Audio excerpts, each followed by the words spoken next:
You ready? You ready for this? Look at that. Nice giant chunk. Oh, I'm so glad we came over here. Nice. I'm looking for these flat, shiny surfaces. Nice. I really love when I find random flint like this.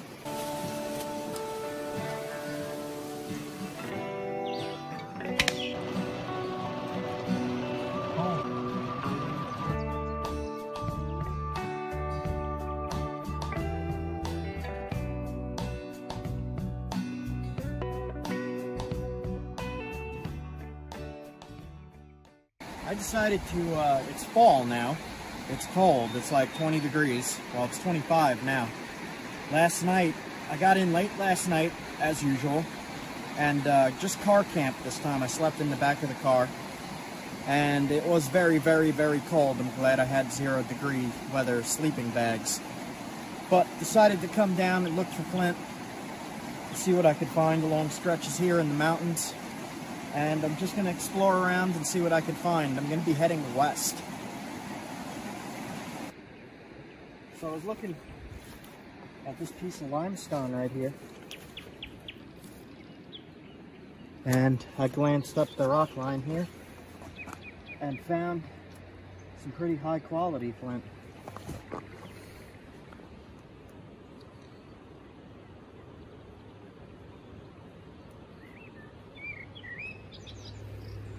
Test it.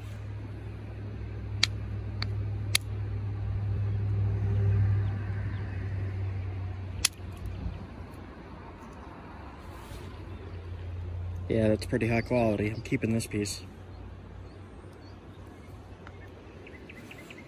Cool. Look at all the frost.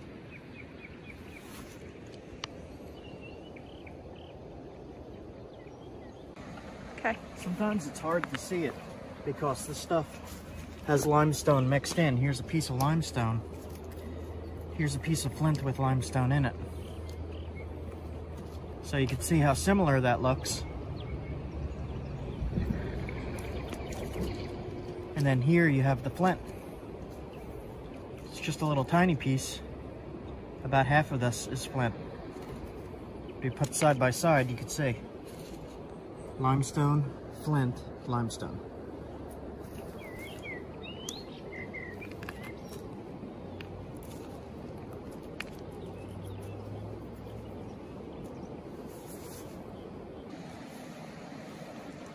Here's a bunch more. Some right here. This piece right here. Right next to limestone. That's a pretty big piece. I'm gonna take that. This is also flint, but it's very, very low quality and has a lot of flaws in it, so I don't really like to use this stuff. I always look for the higher quality.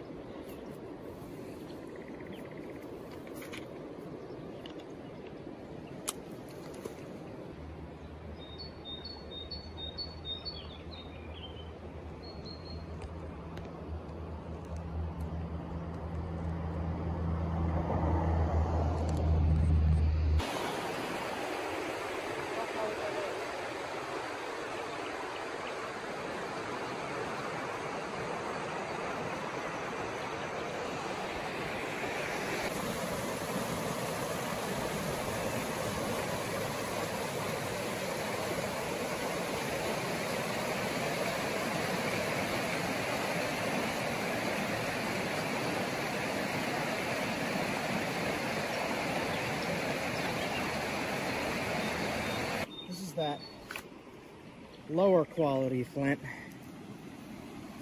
This looks really low quality. I got my giant copper lead-filled bopper this time.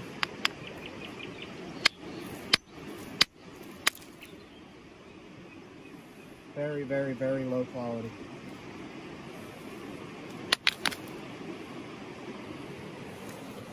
Limestone here, a little bit of flint there. See this too.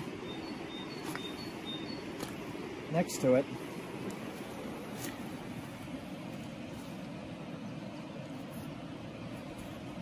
see.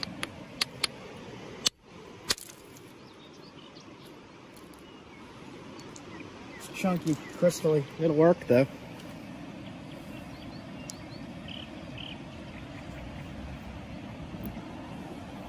This is all no good. This whole section here, there's only a line of good going through it.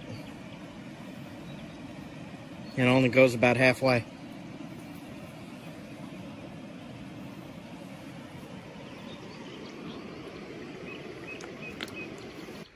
So, I'll show a little bit of a comparison here. I mean, this has dirt on it, but you can see the smooth surface here and here. But if you look at this, and you see that one crack going through, that would flake off compared to this gray. And you can see the lines running through it. And you could see how this would not work too well for flint knapping. It would work for flint and steel, but this would be better for flint knapping. You can see it's two different materials. This one's gray-blue, this one's dark gray.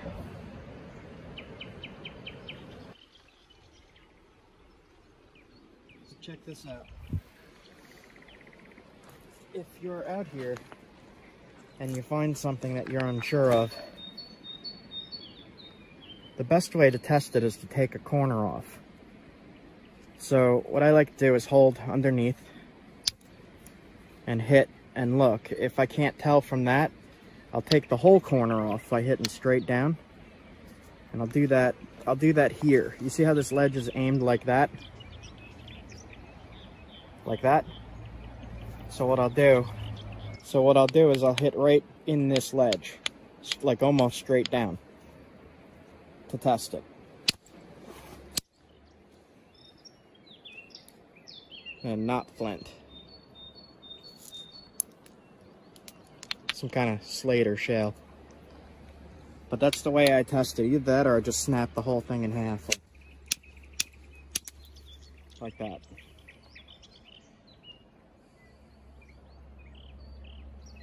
As I was doing that, I glanced up here and saw something. There it is. Good piece of flint right here. Tumbled chunk. You don't even have to flake that to tell it's flint.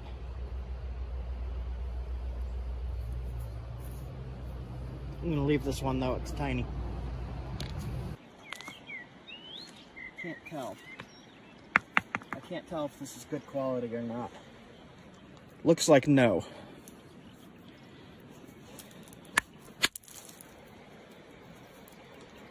It is okay. It's a rough flint, it's not fine-grained. So I'm going to take this piece. Let me test the other side.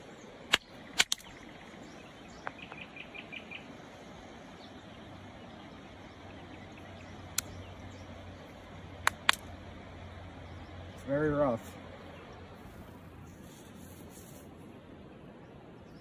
Looks like limestone there, and yeah, that's limestone. You can see it kind of mixed in right here. Yeah, so there might just be a little bit of flint in here. So I'm not going to take this piece of half of it as limestone. I'll just leave it. So what I'm doing here, I'm going to check in all the creeks and head west over the mountains, through the mountains, and I'm going to be looking for Onondaga chert. And that stuff smells like oil. And in my previous videos, I did find a few small pieces of that, but I never found any in the mountains here. So I'm going to see where that line starts. As I'm just looking around, there's gray flint right here. Look at this. I've not seen this either, so I don't know what this is.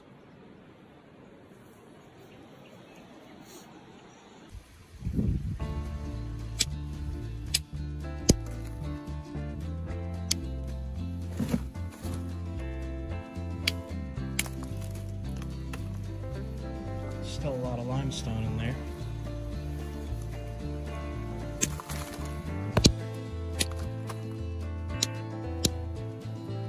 Using a heavy bopper for this piece to try.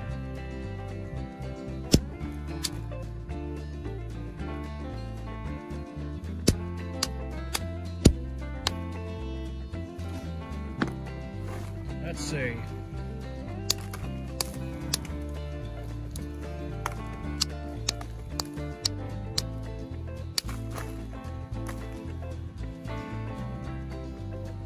Crummy piece.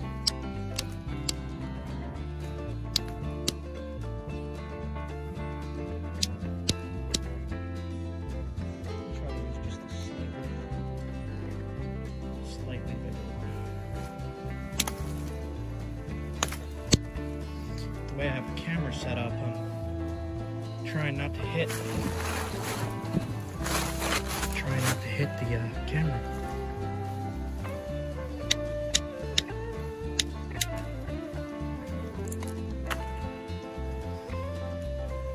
It's rougher in there.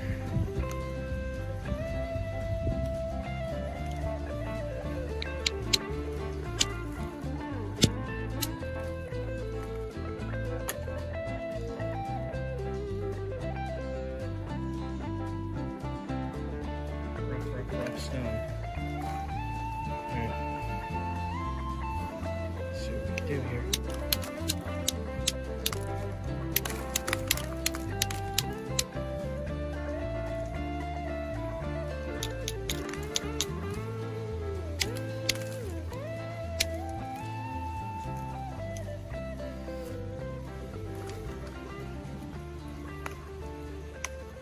That's really, really rough.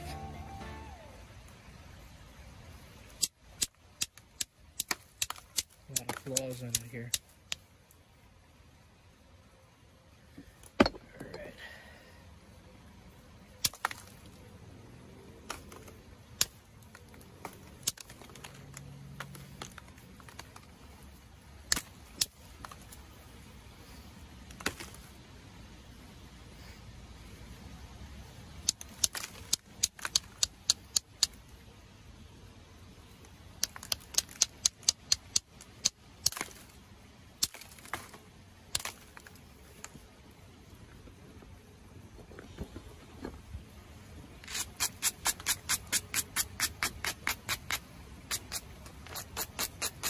See what we could do with this gnarly piece.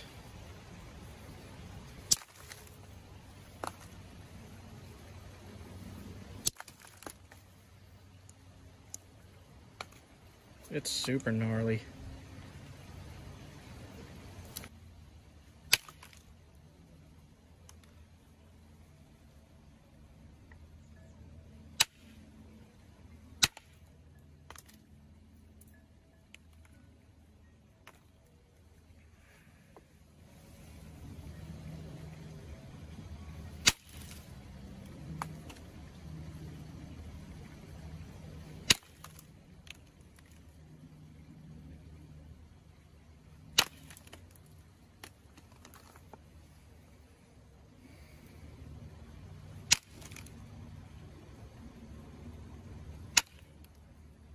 Trying to get the curve out of things is always a pain,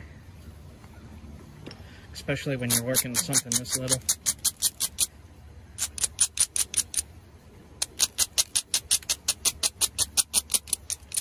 It's not impossible, it's just a pain.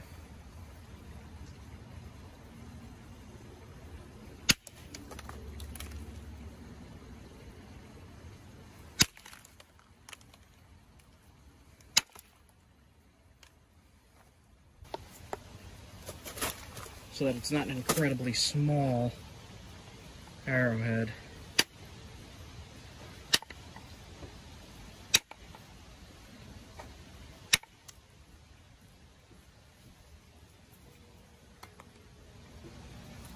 Here the legal hunting size is 7/8 of an inch.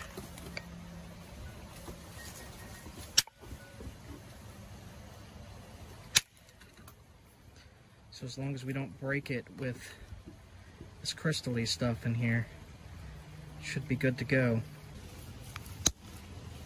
But we'll just shape this a tiny bit.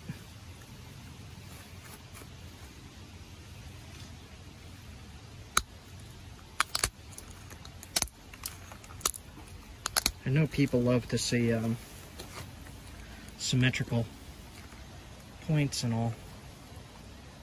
But if you're hunting, it doesn't exactly need to be symmetrical. But I'll do my best for the video here with the stone that I have. It's going to be tinier than I want it to be.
Be the same stuff, I don't know.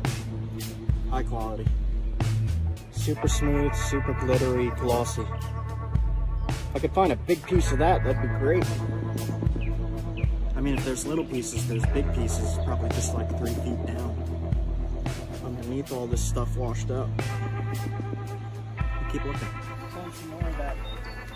This actually looks like higher quality. That gray stuff. Let's see what this side looks like. Yeah, I will take that piece. That's a good piece. That's probably a good piece right next to it.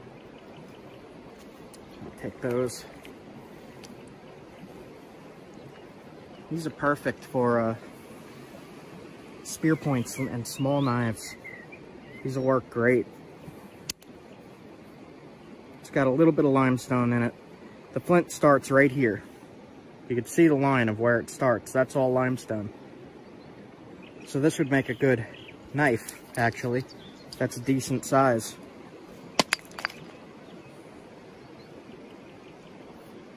This is the highest quality I've found of this gray-blue stuff. So that's really exciting. I've been looking for this gray-blue stuff, and it's usually in small little pockets and not really able to be napped into a knife, arrowhead, a spear point. There's another piece. Yeah, that's kind of a weird shape with a lot of limestone. Yeah, that's how we usually find it. It just is really chunky. This is what I usually find. But you have a big nice pocket of limestone, chunky and small. What you just found is like a nice slab of it. Here's more. That's a good arrowhead size. Spear point. Okay, that is awesome. I really love when I find random flint like this. I'll keep looking. In my pocket. So I got a whole pocket full of flint here. With 15 minutes of walking around. It only took me 15 minutes to find all that good flint. Sometimes you come to a spot like this and you don't find anything at all. But you can't find it if you don't look. So look. I'm happy I did. I was just gonna leave, and I looked down and she found some actually. I don't see any more. I'll keep looking though. Here's a fossil. What is it? I think that's a fossil. I'm not sure. Yes, fossil. Some kind of worm. in the limestone. There's more up here too. Little tiny shells and stuff.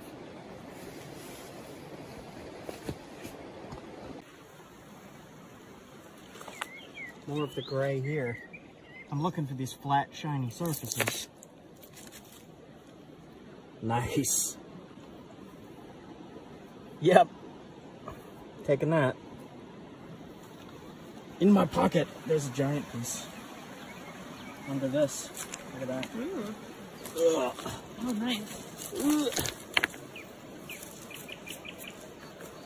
There's some more. Yeah. Little one. And some chunks. Yeah, I'm taking this. See what I could get out of it. It's an arrowhead. That's an arrowhead. And Leah carries the big rocks. There you go. Enjoy that.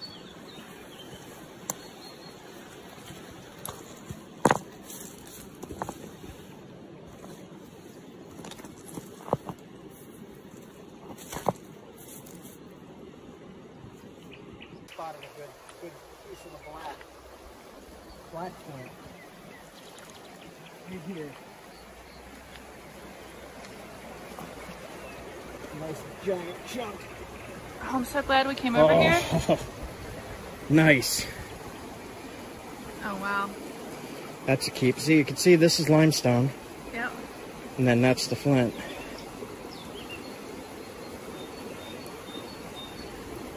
That's pretty high quality. It does have some damage, but I'll be able to get lots of spear points and arrowheads out of this. Nice. You carry the big rocks. Here you go. Here you go. You got that? Muscles? Muscles.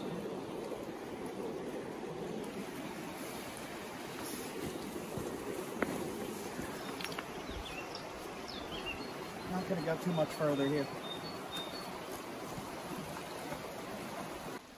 So I see one more piece right down there. Right at the last little bit here.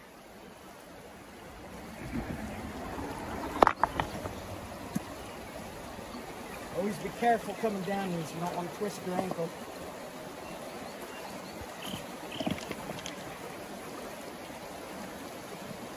It's a pretty good piece.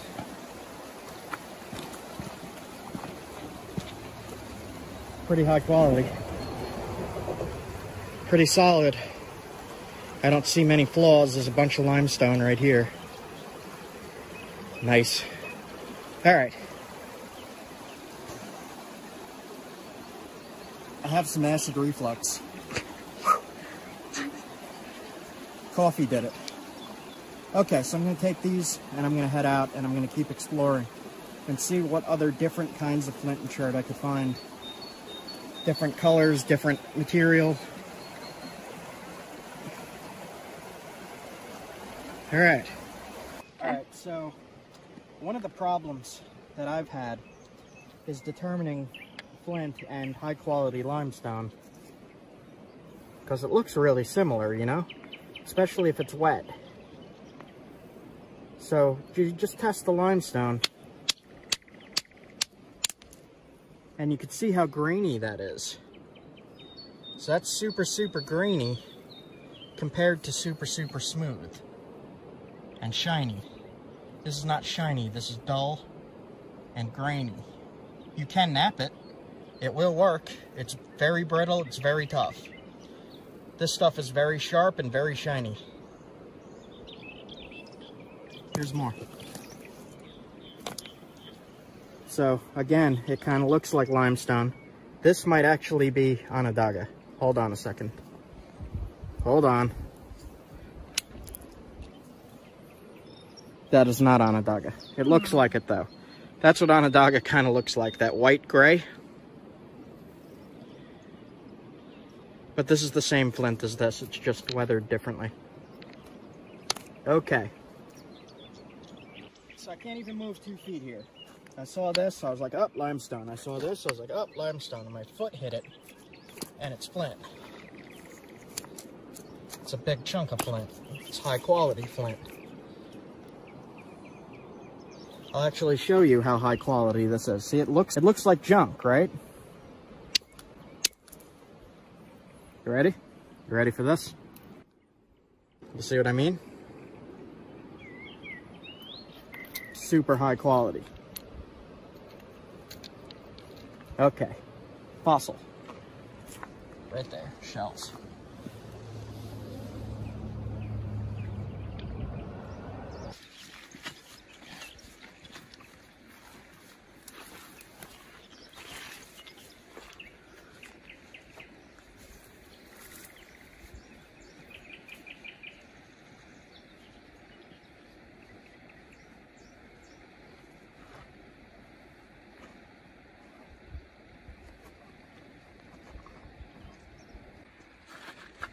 So I have no idea on this creek here what I'm looking for, but I see a little piece of quartz in this rock.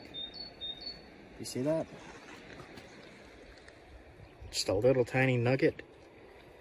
And I have no idea, so I'm just going to test whatever rocks look like they could possibly have something in it. Limestone.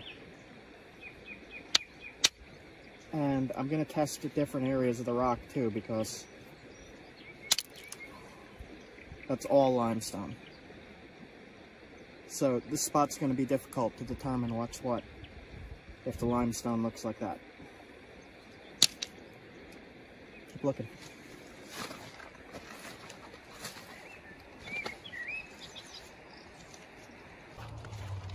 I think that's a toilet pipe.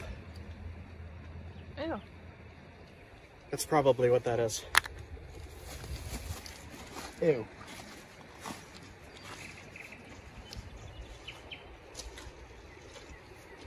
Oh, this weird thing. What is that? That's a conglomerate. The heck?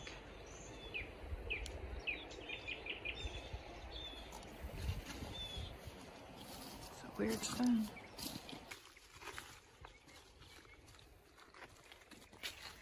See something that looks different here. It's pretty big. This looks like it might be a quartzite. Test.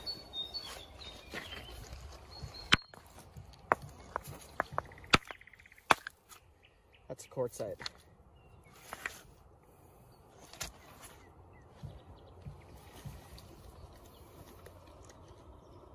Keep looking. So I'm not finding a whole lot here. And I'm actually not too far from where I was at the other location where I found a lot. But here's limestone with flint in it. You can see a tiny bit of flint right there. All kinds of crud here. Limestone. So it's just little nodules of flint here. These stones here are good grindstones and hammerstones for flint knapping, as well as like if you need to grind up roots or grind up other tools or grind slate. These cobbles will do very well. They're very rough, like sandpaper. Good for survival bushcraft tools. So there's also naturally shaped stones like this. If you really need to grind something, you could find a flat rock like that and start grinding into it. Eventually it'll make a hole, and then you have a mortar and pestle. And I've used these before for crushing dandelion root and such. And it works really, really well. Here's another one right next to it. Would work really well. Like that. You could also peck a hole into this with another rock. Like if you just keep going like that and grind a hole in there. And then as you start using this, it'll work really well.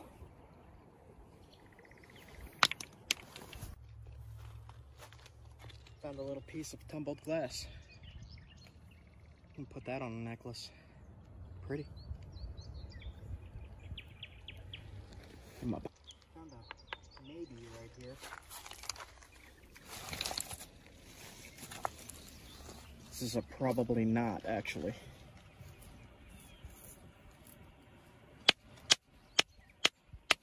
No. Not if it caves in like that. It's just got some in there. Got a little tiny bit of maybe, like right there. So, not so good at this location.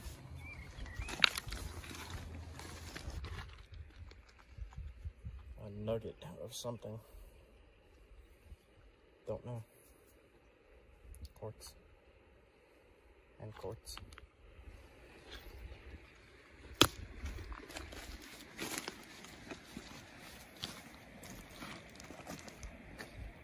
Alright, I am driving about an hour west now. Not much in that creek at all. Little tiny nuggets. That's it.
And I immediately saw stuff on the ground. I could already see there's workable stuff.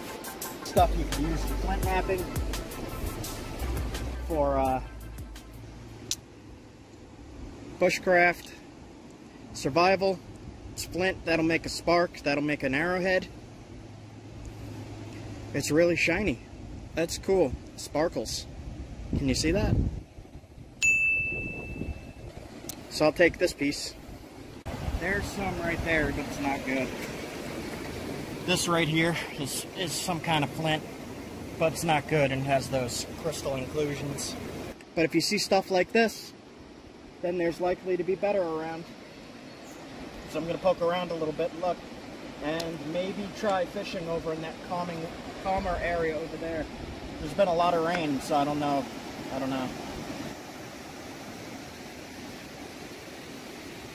Okay, so this stuff here, these little bounced around cobbles. If you're doing survival and bushcraft and you need a flint for your flint and steel fire starting, this stuff here is perfect. All you got to do is knock this piece off, or just take this, and that's good enough to hit your striker with.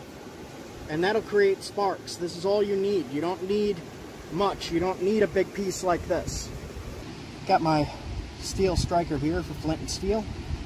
A piece of flint that I picked off the creek here. Let's see if you can see the sparks.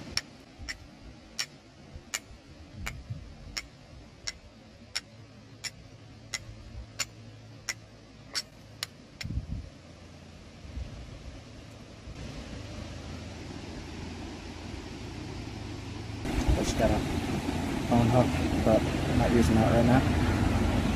One of the reasons, one of the many reasons that I come out here to look for this stuff is not only to make my stone tools, but it's also to look at stuff like this. Like, I don't have this kind of stuff where I originally come from.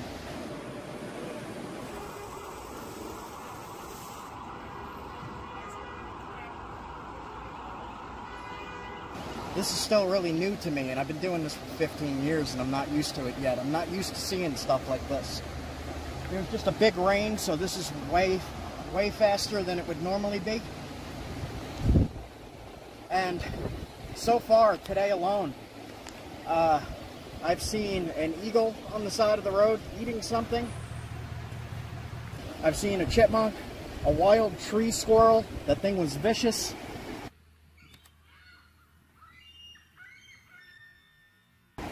What else did we see? We saw so much already. We just woke up. Groundhogs? We saw groundhogs, 2 giant groundhogs. They looked very friendly. There was a woodpecker in the camp eating the trees. It was, well, not eating the trees, eating what was in the tree, but they were slamming their heads against the thing and making a lot of noise. But anyway, part of what I do is not just to find the flint. It's also to enjoy nature and to enjoy being out here. And I want to show you more of that. I've shown you enough of this. You could go back through my old videos and how to identify this. But along the way, I am looking for this stuff, and I will show you if I find any, because it's still awesome. But for the most part, I just want to show you these areas that I come to and what is so exciting for me to be out here. And I'm sure it's exciting for you guys to see as well. So I'll share it. So I saw this right here. It's a grayish flint. It's tough. Wow. Hold on. Hold on. Bigger hammerstone. Okay. That is not working. So it's crystally. It's definitely crumbly. That's a whole brick of it. So if you can find something like that, that isn't so cracked, and it's more pure, you'll have a good block of flint. But along these mountain creeks and mountain rivers, you'll find all kinds of stuff that you could use. So what I'm trying to say is really, I use this as an excuse to come to places like this. Like, it's flint. But, look at that. This is the excuse. This is what I use to come out here. This is my reason for being out here, but not really at all.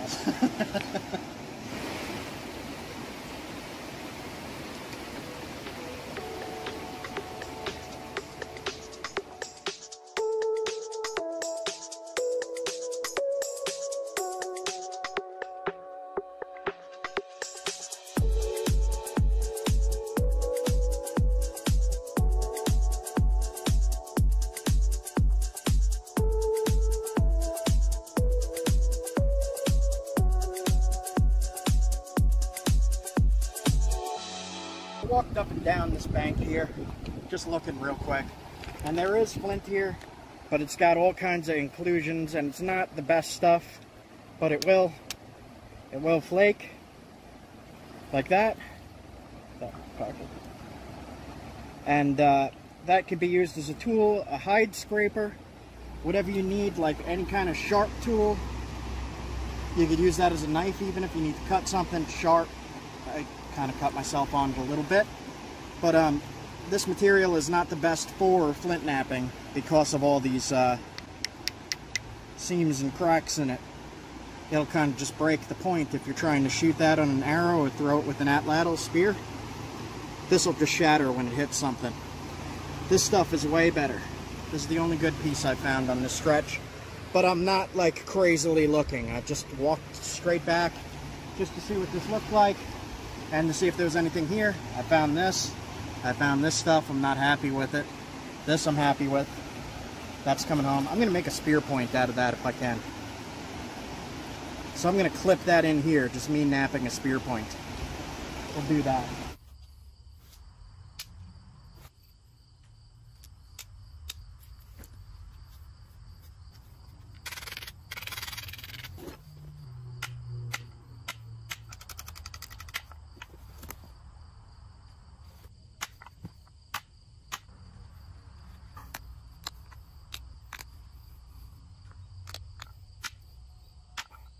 Alright guys, very quick arrowhead from that stuff on the river. And I think there might be trout in here. It's been a lot of rain, so I don't know if they're here, but I'm going to try some fishing. Let's see if there's anything, I don't know. So I walked up further from the bank, and I'm finding more of this stuff up further. There's some right here.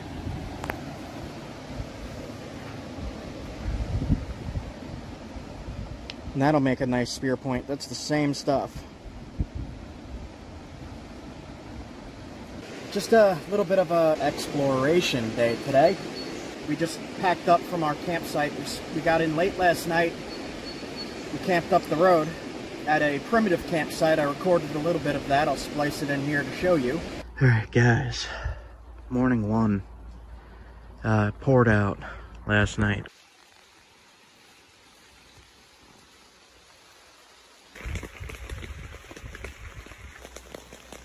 We were up in here, right in that tent.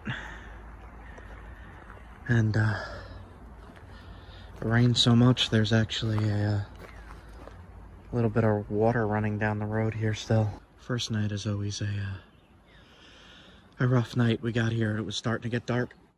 We had to set up really fast. Did not really start doing anything yet. Just kind of got here and relaxed, went to sleep. I'll walk you through the site real quick. Let's see, look, there's literal running water. Yeah. Okay, so campfire, table, and tent, and that is it. This is a primitive campsite. There's nothing else.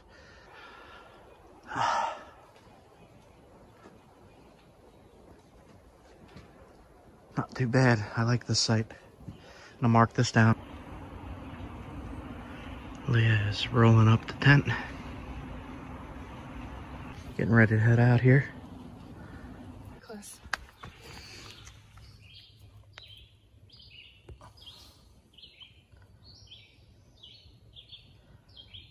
He's looking. Oh. There it goes.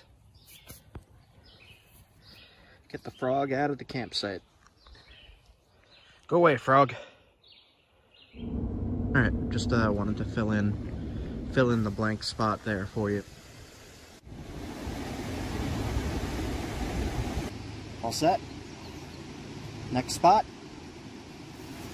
Which way? That way or that way? That way? Okay. We're going that way. See you in a bit.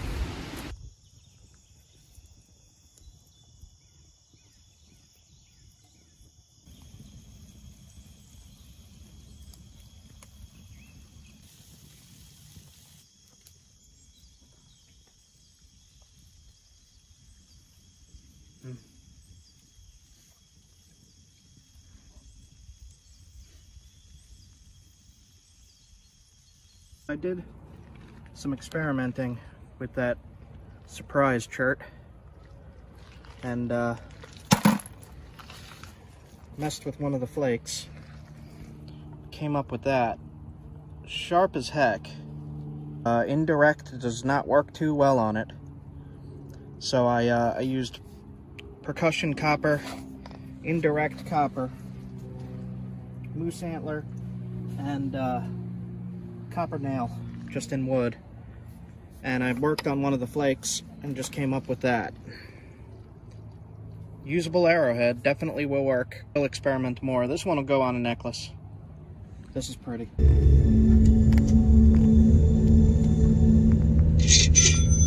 David Sane just bought a medium length flint knife. I just got some flint. I'll get right on that. Nice. We'll send you a little gift too. He's a Patreon patron. David.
some pieces of flint that I've found in my other videos in rivers and creeks in the How to Find Flint series.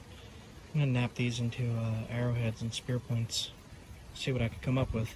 This is it. Did you find a giant piece? Well, that's actually...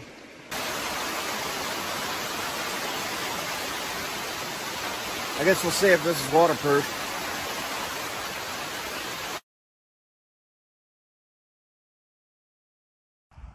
So, we said screw New York with all the rain that was going on.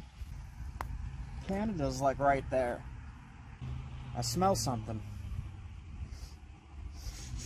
You smell it? What is that? It's coming from... I know what that is. That's Wadobo beaver on a fire. And that's Woodbeard right over there. He's right over there. We're gonna be eating tonight. Beavers in the smoke and the heat here. Ooh, that's hot. Sup, Woodbeard?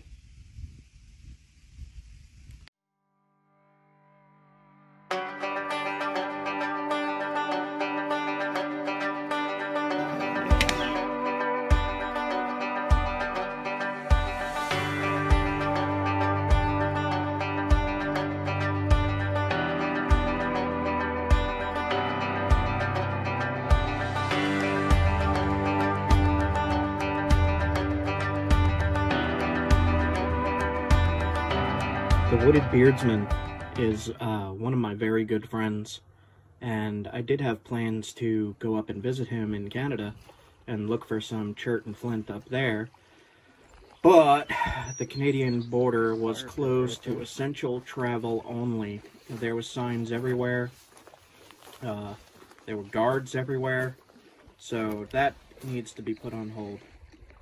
Anyway, we continued on our way past the Canadian border at this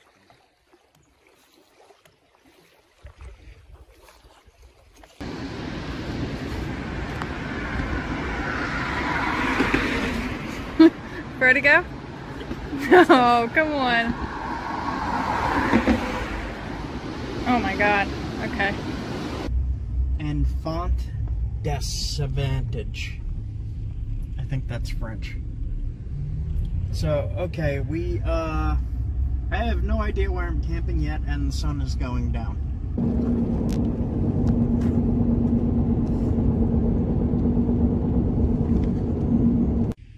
Okay, guys, it is 9 p.m.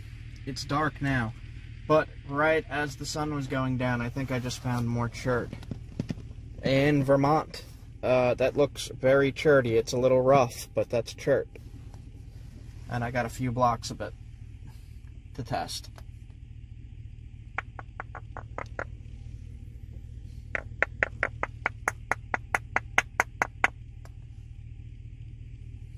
We'll have to come back in the morning. Yeah, we'll come back in the morning and take a better look at this. So I really got to dig into my tools to test that stuff. I'm pretty excited. I just found random chert in Vermont.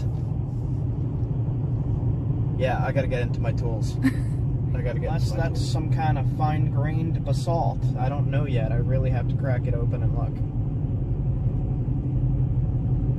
We shall see. Dark now. See how it's got these little sparkly inclusions?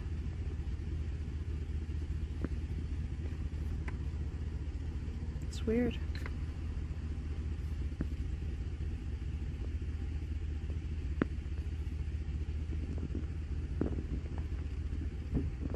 Alright, we're gonna test this. So this is kind of shiny. Do you see that?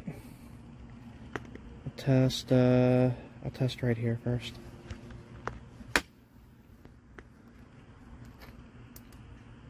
Damage in there? Damaged.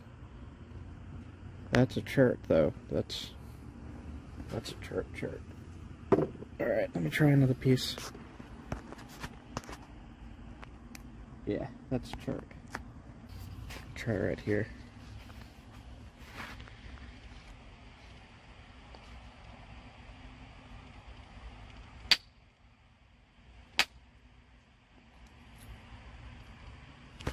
That's chart. Cool. Okay. What is it? I don't know. I wasn't even here 5 seconds and I found some kind of chart. Like we literally just got here. That's chart though. That's nappable. Yeah, we have to get back there tomorrow.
There's some dark red quartzite.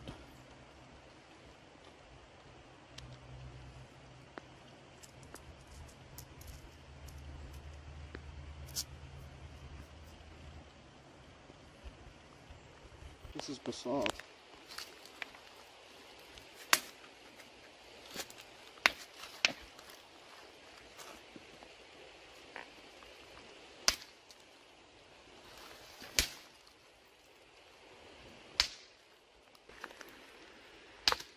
There we go.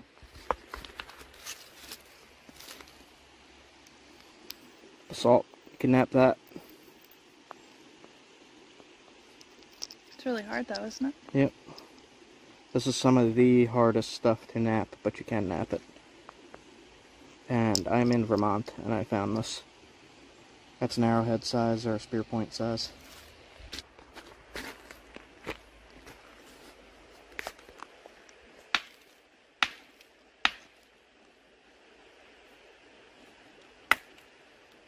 Quartzite, super, super rough.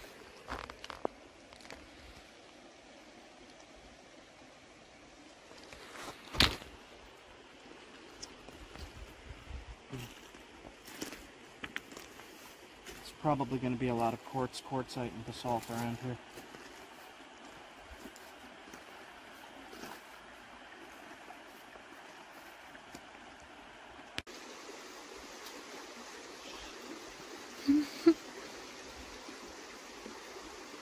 Microfishing.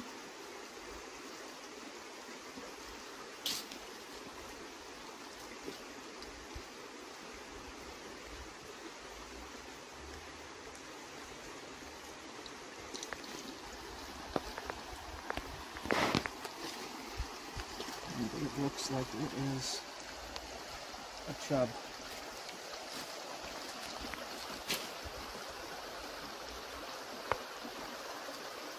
No? I don't know what it is. What is it?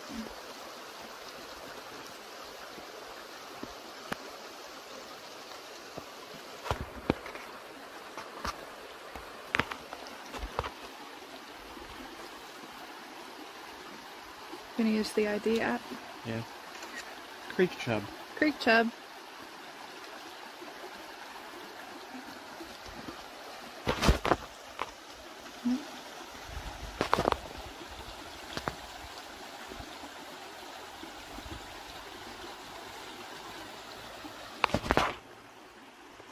Alright. It says creek chub. That's what he looks like.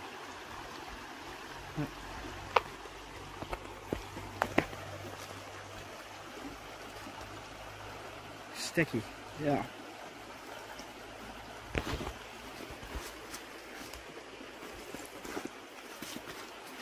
There you go.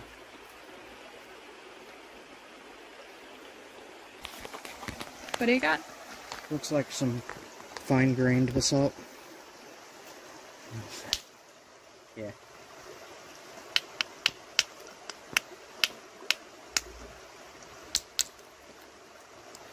Nope, that's flint. Really? Wait. Don't unfocus. There we go. Oh my gosh. Black flint What? in the middle of Vermont.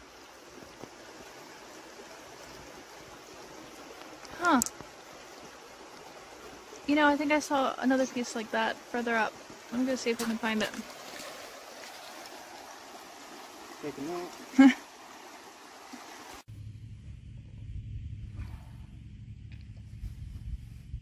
Test this piece here. This nice little ledge I could smack on. That's actually the nicest piece I found. Cool. Okay.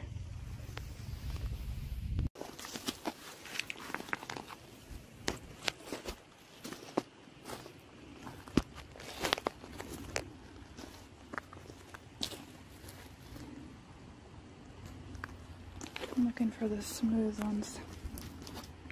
So this one looks like basalt, I think. It's a little coarser grained, but then these two are smooth. That looks smooth. Let's try it. Let's see.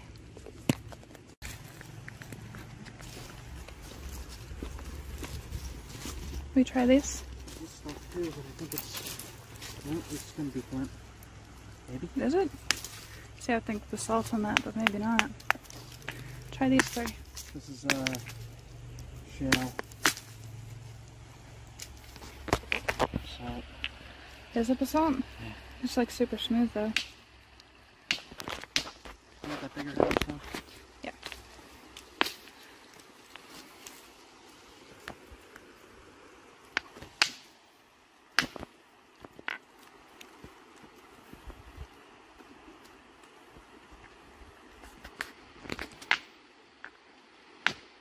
It's hard to get into these cobbles. Mm-hmm.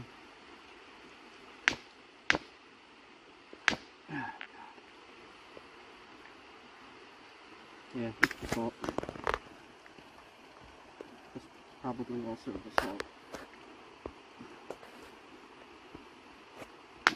A hard time with this.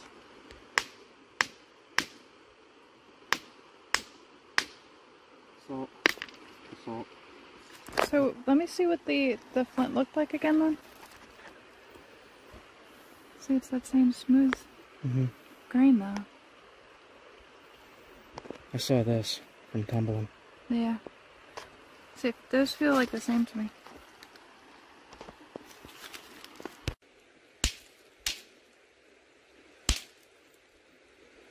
Oops. That's basalt.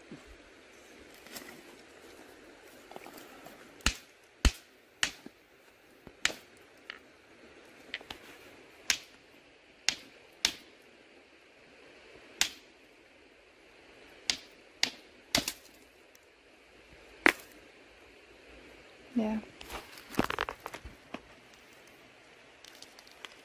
That actually looks like rhyolite, but it's basalt. Hmm. Okay. This is gonna be a shell.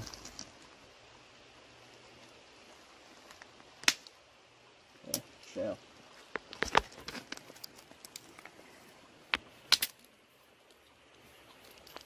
shale. No good.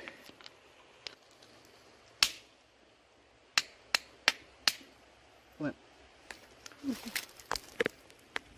Nice. More black flint. What's that down here? Good question.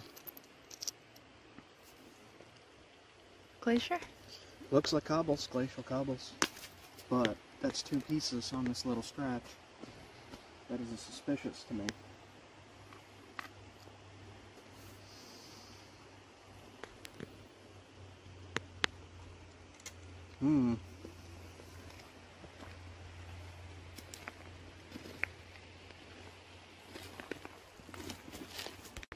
I missed it. What'd you get? Chub. It's purple. Up. Oop. Up.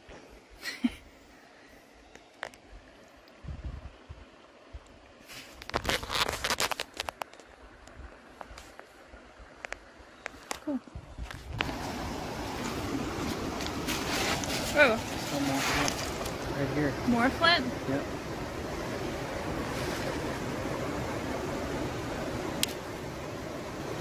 Huh.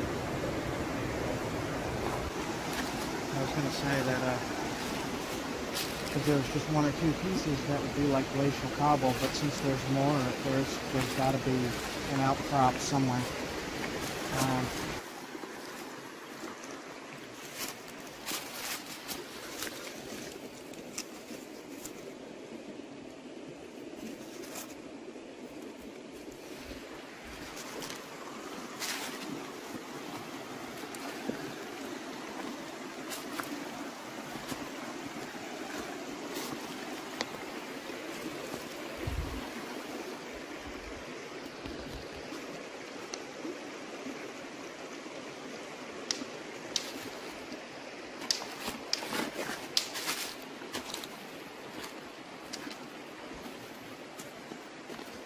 Did you find it? Low quality. So what do you think? Definitely plenty. A little bit, but definitely plenty.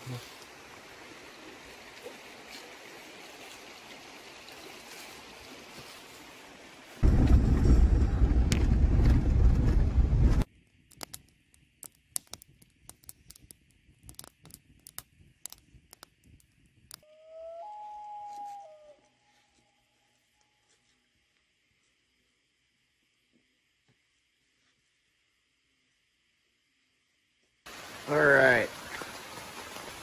Some crazy rain just came in.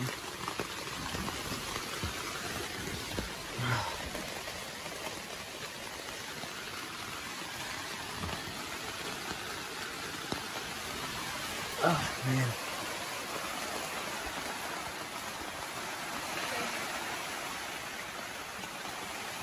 What?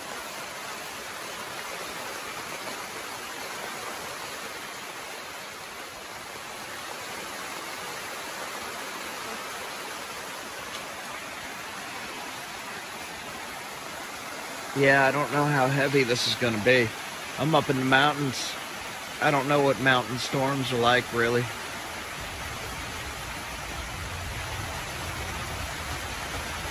Well, that's shaking the whole tent.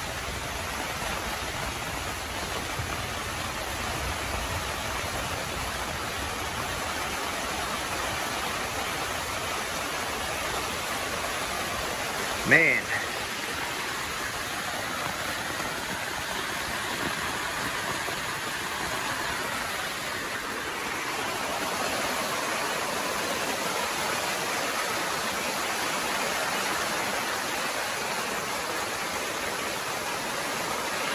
I hear lightning.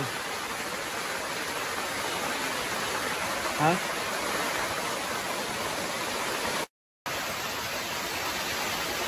Wow.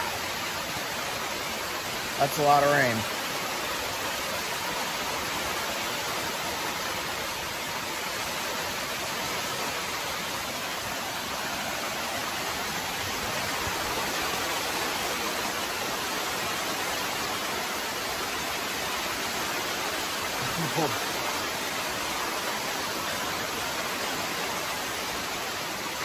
I guess we'll see if this is waterproof.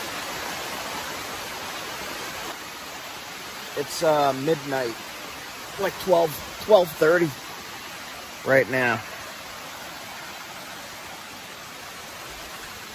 I can't really see. It doesn't look like it's flooding out there or anything.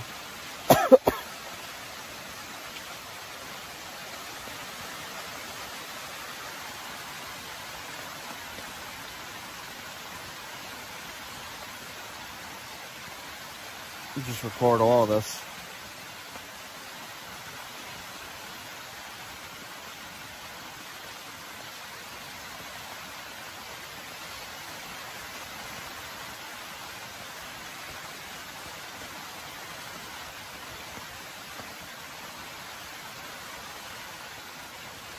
When you're in the mountains, I learned this in North Carolina. If you are near a creek and this happens, if you are at a campsite on a creek and this happens, I would move if I was you. You should add a link to that video. Yeah, I'll add a link to that video here, so you guys can see what I'm talking about. I'm gonna cut this here. I'll see you guys if anything else happens.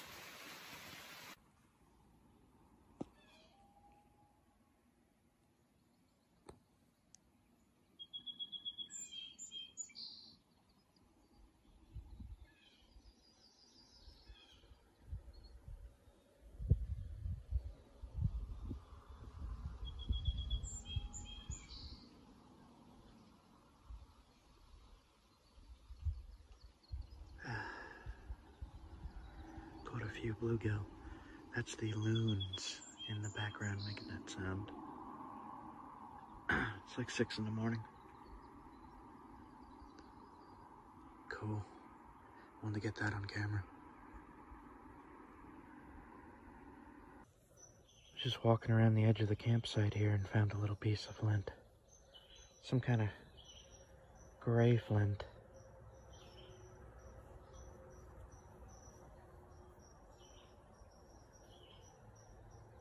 Might be a limestone. Flakes though.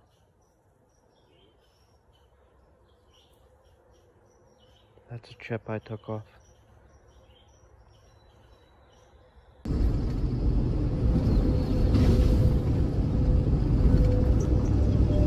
Zoom you around so you can see what I got going on. Morning, guys. I'm along a creek here looking for flint. There's piles of rock everywhere. See something right there. That vein of rock going through the white, the black. I'll point at it.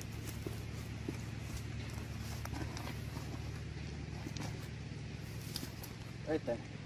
Oh yeah. I see some other stuff I want to test.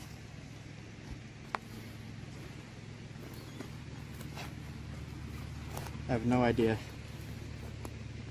Let's try it. Nope. It would work, but it's very, very low quality.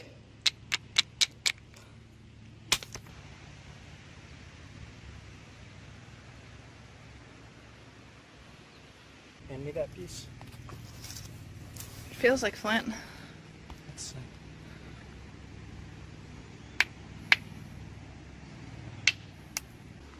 So this is also a good piece. It's very tough flint, which is good for what I use it for. Very similar.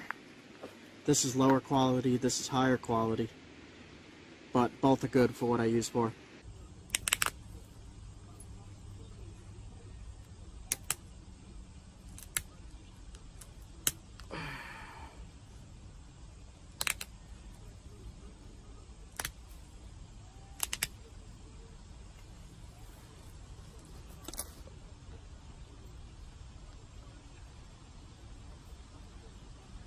Samples from this creek here. So I got 2, it's enough for me, and I'm gonna head out. So the rounder ones are a little bit harder to get into because it's a tougher flint, but it's higher quality. Almost glossy. So this is the cobble. I just knocked the flake off for you.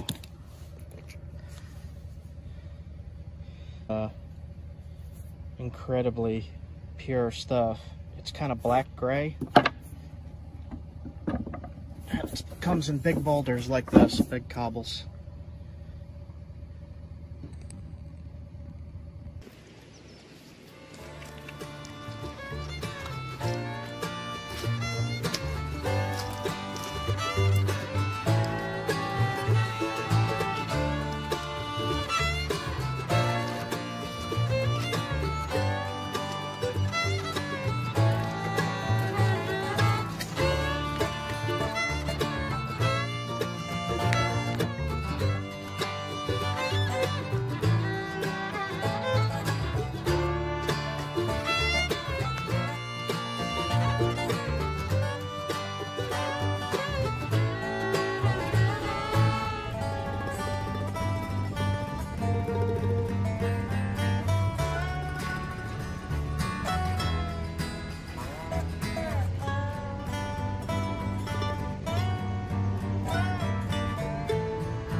Did you get one?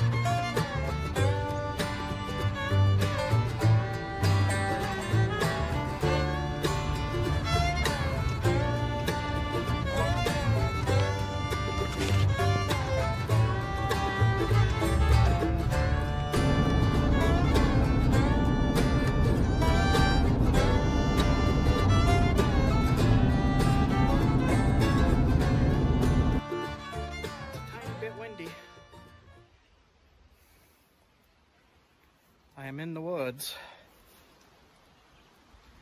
Wild, wild forest.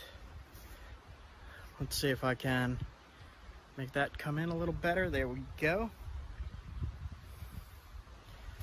So, this is why exploration is worth it. Been looking around quite a bit for somewhere that I wanted to camp. And I don't know what kind of trees these are. Maybe a spruce?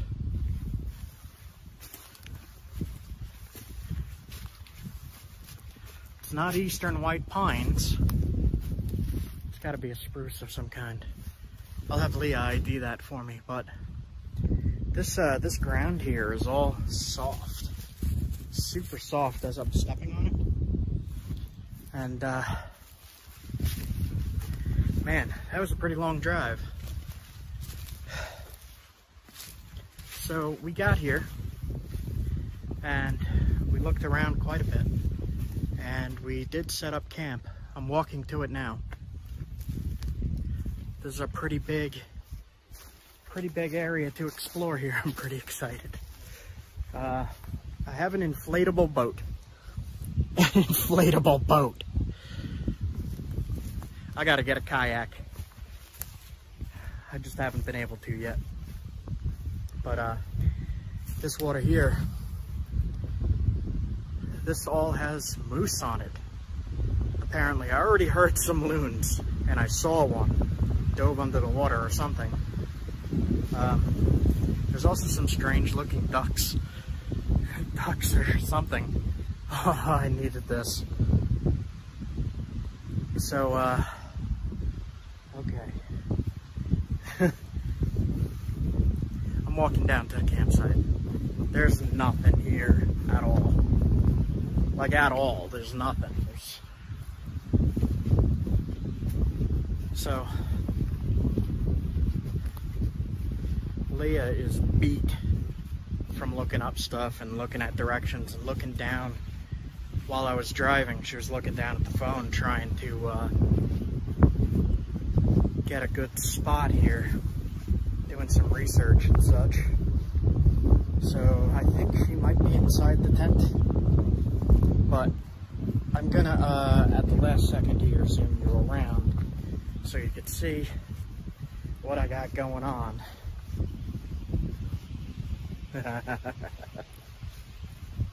All right. So, I'll do this slowly. make sure that, there we go. All right, so there's the tent. All right. Oh, look at that. Okay, so I got a good site. I got a good site. I'm gonna stay here for many, many days.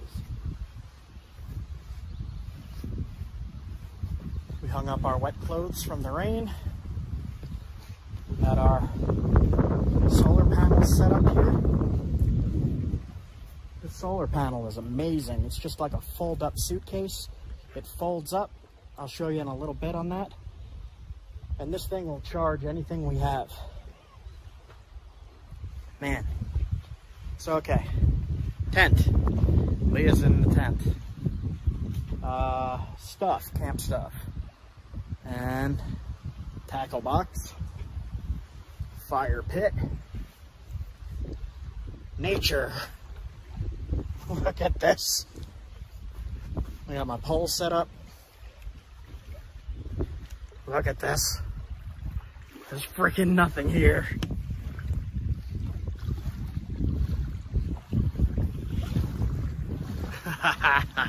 All right, guys. I'm going to enjoy this a little bit. I'll be back soon. Upstate is awesome. Adirondacks are awesome. So I'm gonna go swimming in that. If it's not too cold, it might be too cold, I don't know. All right, be back. Look at that shit. While I'm fishing here, like I'm literally in the mountain. Like there's bears, so you should have bear protection or wild animal protection. And I don't know why people on alone don't have something like this. That's the first thing you should make. Some kind of spear, not just for hunting, but for protection. Spear is the oldest weapon known to man, besides just a rock that you throw. But everyone, you know, I always expected people on like the show Alone or Naked and Afraid to make a spear when they get into these situations. And I've only seen maybe 3 people do it. So, yeah, if you're going on Alone, you're going on Naked and Afraid, make a spear. Use a stone tip. If you want to learn how to make these, they're in my other videos.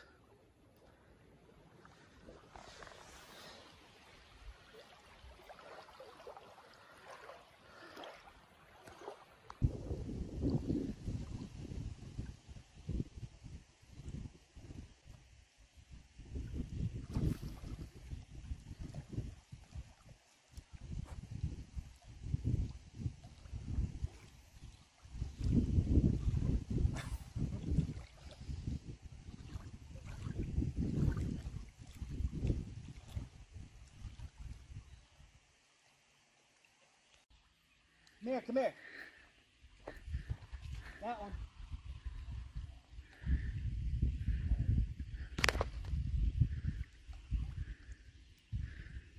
Oh. That one. What is it? Looks like either... No, it's a red-eared shellcracker thingy. Not a big fish, but it's a fish.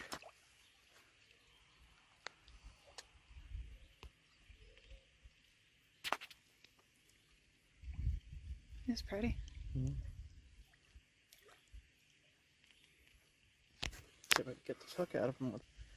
Let's see if I can do it like this without getting jabbed. Aww.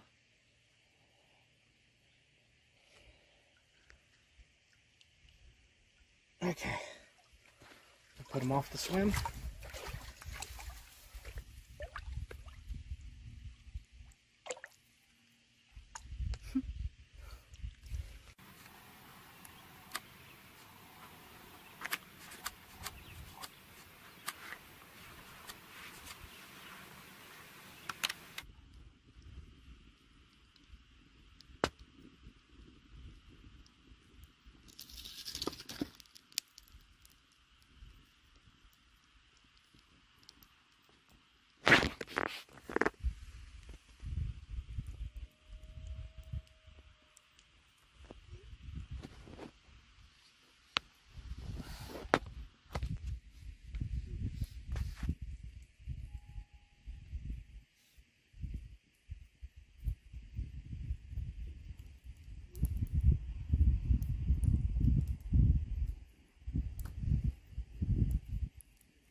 Tried fishing until it got dark out. It is midnight. I didn't catch much. I got other stuff to do though, so. Okay, have a good night, guys. I'm going to sleep. Good night. Good night. Alright, I am driving. Close the window. I am driving. It's starting to get dark, and I haven't picked a campsite yet again. I was looking at freecampsites.net, and I'm not seeing a whole lot. A bunch of like Lowe's parking lots and stuff like that. So I think I'm gonna try to find a state forest that I could camp in, and we'll see. But it is getting dark, so I'm gonna be just driving aimlessly in the dark. Okay, I'll check back in. Why is my nose red? It's not that cold. What the heck? There is some cool places here and cool looking campgrounds, but they're all closed for the season. It's like start of November. I don't know why everything's closed. It's not that cold yet. Gas stations are open, but they have no coffee whatsoever. The one person said there is a coffee shortage. So, I'm in trouble. Okay, that's enough.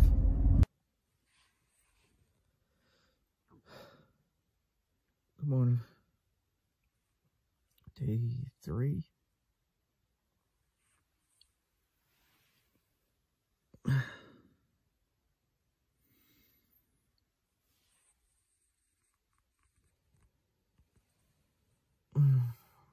Tired. It's literally a logging road. There's right there. And off these logging roads are little called primitive campsites. And this one has more than most usually do. It has a table. All along this logging road are these little primitive campsites with a picnic table and a fire pit. And you could stay here for up to 13 days. It's pretty cool. But I'm heading west more, so I'm gonna get back in the car and head out. I just wanted to show you what it looked like. It's literally just in the middle of a huge patch of wilderness with logging roads. The roads are clear. You could drive down them. They're really well kept because the trucks keep coming down. And they actually even have porta pots way in the back that I stumbled across. All right, so I gotta get driving. I'll see you guys soon. So you can see how well taken care of the logging roads are here. It's literally, the name of the road is called Logging Road. Logging Road. Logging Road 8. Logging Road 8. Pretty cool. Sorry, I had the heat on. It's freezing. Yeah, there's a... Here's one of the logging areas. Pull in here for a minute. They just leave them and pick them up, and they chop an area. Also, my Patreon people paid for this little dash cam. So now when I'm recording, well, when I'm driving and I see something really scenic that I want to put in the videos, or something very dangerous that I want to put in the videos, I just hit the enter key and it starts recording. So that's pretty cool. So thanks guys, I appreciate it. Frost.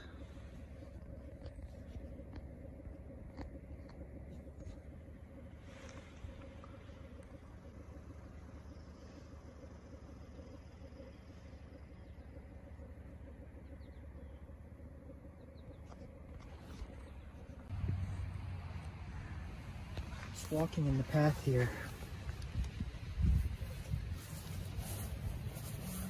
seeing what looks like flint.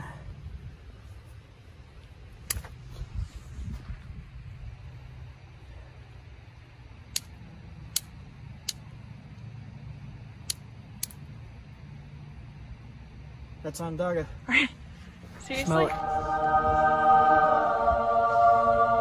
Right in the pathway. You have to hit it again. You don't smell it? Hold on. Here, smell that. Oh my gosh. Oh my gosh.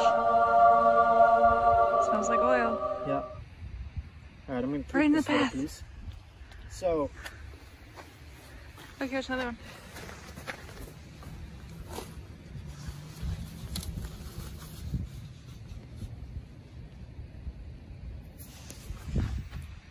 alright, so to explain this, I look on Google Earth for an area that has a lot of rock pouring out of any waterway, like a river or creek. And when you see that, it's worth investigating.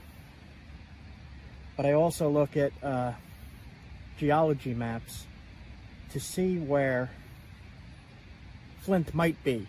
So I look for limestone areas, because limestone usually has some flint in it. And as you see right here, this is limestone and flint. Now, to explain this in the pathway, they make gravel out of limestone, but they don't care that there's flint mixed into the limestone, and they throw it along pathways or places people walk. So that's another thing to look out for. If you see flint in a pathway, or limestone even, like this right here, it's worth going and looking in a creek. There's a creek right there. So I'm going to walk over and check that out.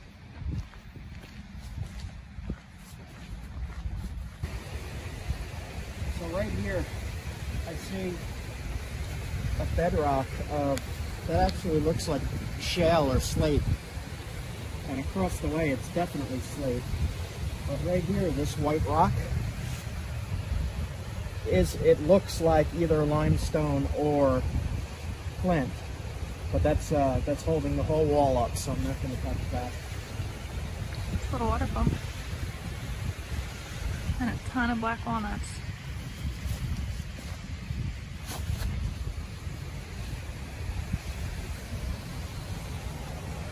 Sounds like a waterfall up there too.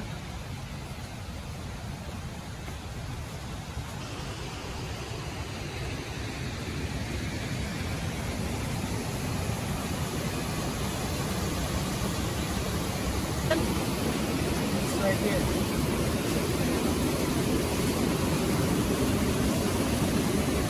Right at the waterfall.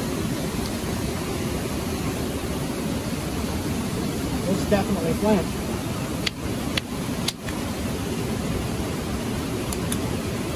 Yep. Whoa! Yep.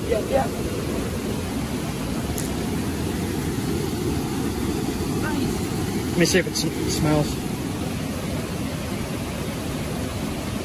It smells like creek mud. But that's a good flint. Yes. Yep. Cool. This is big enough to make a knife out of. That's a big chunk.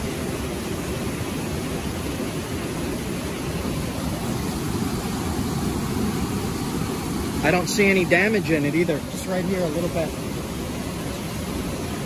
Nice. Nice. Right here, look.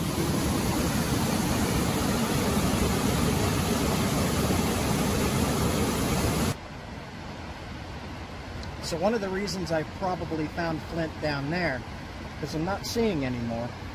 If you look at the plants here in the water, they're all pressed down. And it looks like a big raging flood came through here. So, since I found it at the edge of the creek flowing in, the flint is probably that way. So I'll go look that way. I'm going to check a little bit more down here and then head out. Alright, you got to do something, guys. Sniff it. Sniff this rock. Sniff it now. Smell that? It smells like trash oil. It's wonderful. So weird.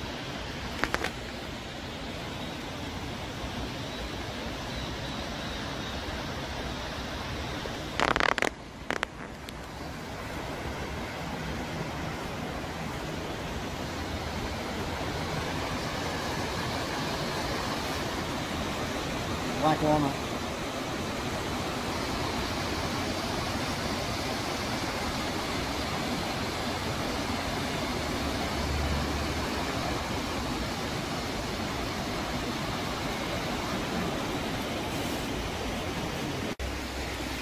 So this, as far as I know, is not Onondaga. It's more of like an esopus. I don't know how to pronounce it. This stuff will work just as good. And this is a huge freaking score for me. That's a knife by itself. I could make that into a nice knife. But I really want the smelly stuff. There's the smelly stuff. So like for years now, I've only been finding pieces this big. I want to find something this big out of the smelly stuff. I don't know why I can't find it. Nice and sunny today. How you guys doing? Gonna be napping some of the stuff, the mystery stone that I found in New York.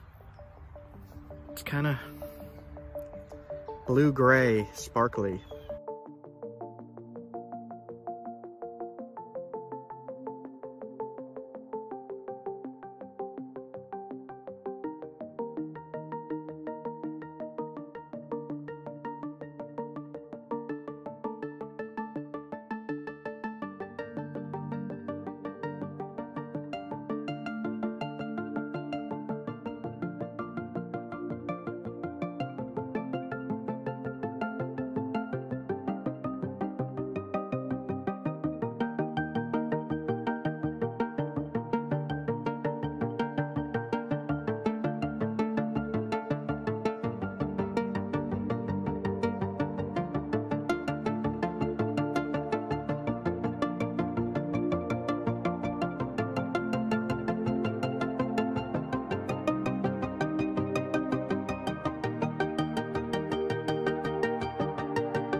Went right over here, right on the logging road side here, and came across this. It's all split in half, and it's all flint. This whole chunk is flint. It's not very good flint. It's very flaky, cracked, in cubes. And somebody's been whacking at it. I think what happened was they were looking for rocks for the firing, because all this stuff is along the whole firing. Fun. It's got a lot of damage in it. If there's anything here that isn't entirely damaged at all, it's all damaged. I mean, even deep inside the rock, you could see it's cracked and crumbled in cubes. I forget the term for when it fractures into cubes like that. So that's interesting. The whole top layer there is flint.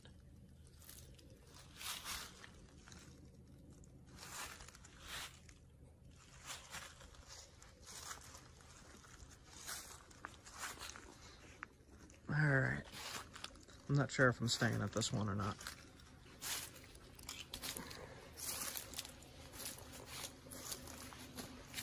Let's see this here. That's the flint. In the fire pit, it's burned. There's some more. And they burned a hammock or something. Alright. We'll look around some more.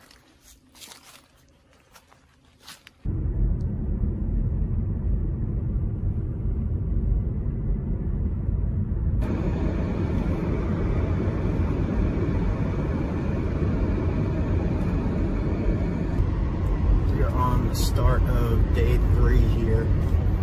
You got everything packed in the back. Slept in the primitive campsite again, and I have kind of given up the quest for the Onondaga that smells, because there's not really creek access up where that stuff is here. So I know where our source is, I just can't get to it right now. So that's going to be a future episode. As of right now, I'm going to continue looking around to see if I can find any different kinds of chert and exciting locations. Look at this, they put a big X in the sky. Look at that. What are they doing? That's where we should go. X marks the spot. X marks the spot.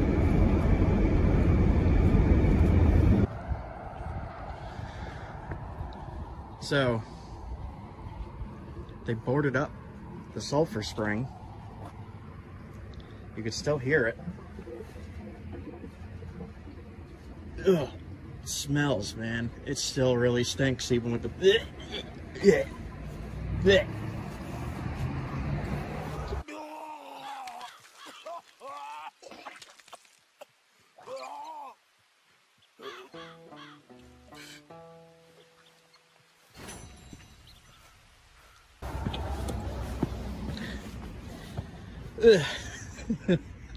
Yuck. Alright, so that's disgusting still. I forgot how disgusting that was. It's been a while since I've been here.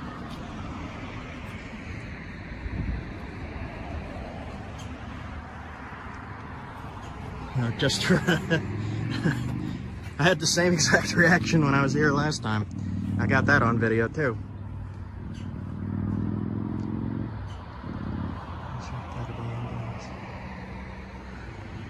Opened 1820.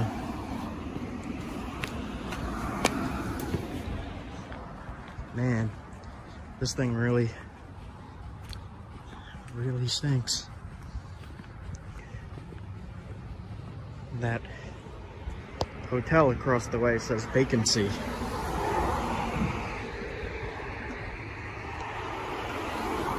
Wonder why it says vacancy. Okay. So now that I'm away from that smell, oh man, I'm not going back there again. I'm not revisiting that anymore. No, that's a bad time. Alright. I am going to go look for some diamonds or something. Diamonds and flint. We'll see. So, middle of the farms, and I just see this sticking out of the trees. What the heck? Let me go see what that is. That's odd. So, cool.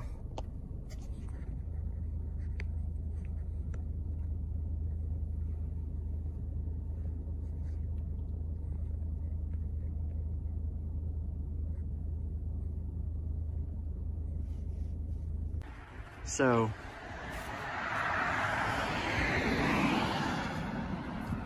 it's a monastery and a Russian history museum.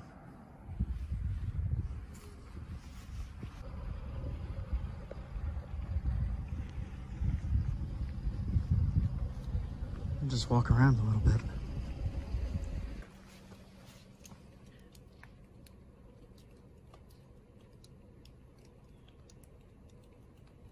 Wow.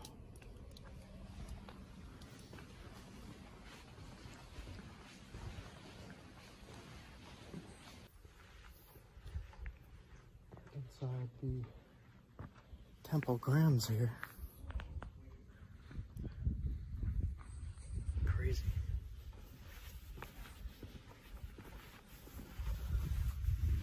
Just gonna look around a little bit.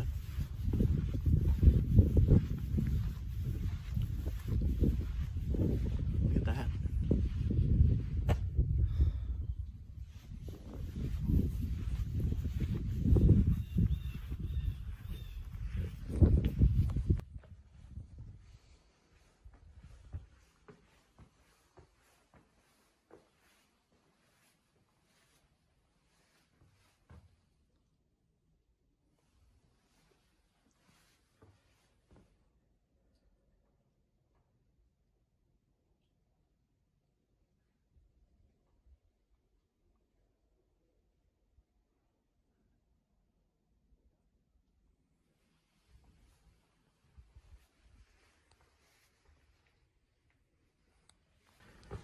Alright, I'm actually just gonna walk around a little bit here and wow. This is really surprising here. Just saw this sticking out of the farms in the distance. Crazy. So this is an active church and monastery here. I'm unsure if I want to peek my head in or not. Oh wow.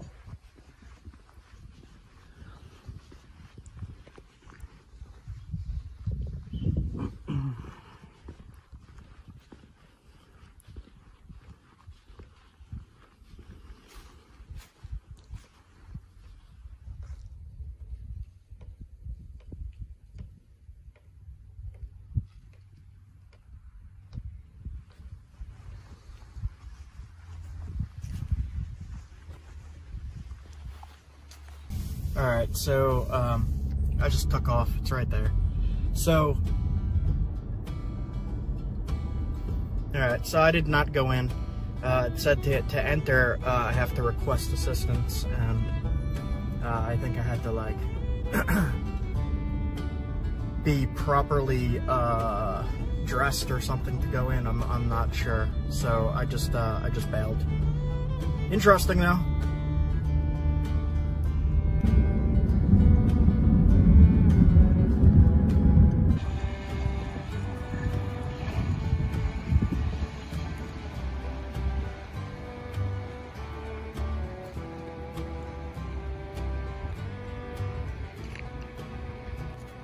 What'd you find? Flint. Oh, look at that. I saw this little piece. Like that grayish. It's not on a daga. It's got like banding. Yeah, it's like What green, color? gray, blue. That's cool. Wow. I've not seen this kind before. So mixed in with the limestone.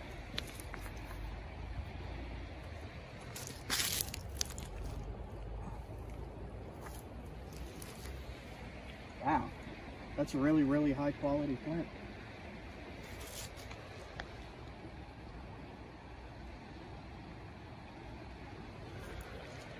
In my pocket. Mine. Alright, so now I know what I'm looking for. So this looks a little different. Oh, wow. White flint. Look at that. I'll take a flake off.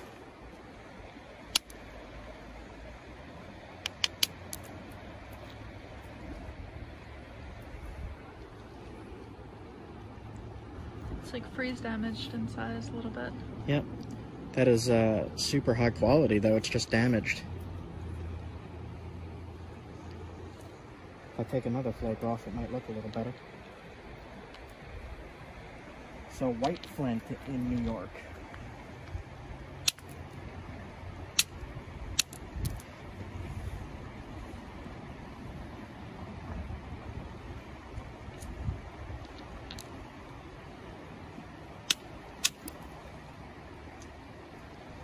That's more damaged up there, but it's the chalky stuff. Cortex. Yep. I'll put these flakes in my pocket.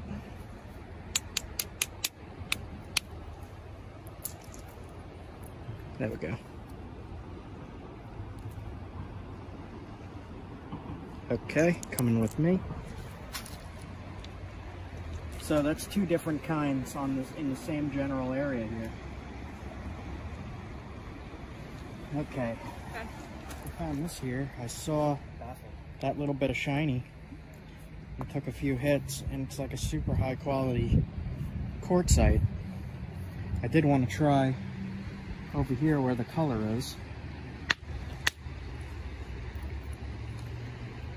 Yeah, there's flint in there. Nice. Cool. All different kinds here. Keep looking.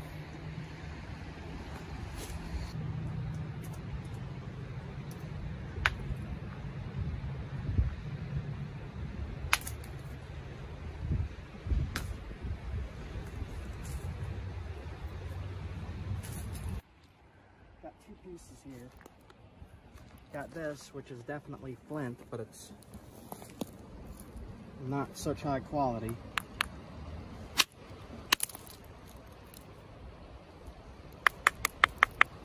That is flint. It's just damaged. Let's see if I could get this piece off. Cool. That's a weird looking flint.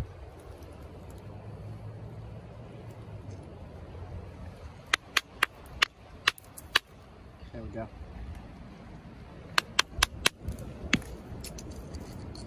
Yeah, flint with damage.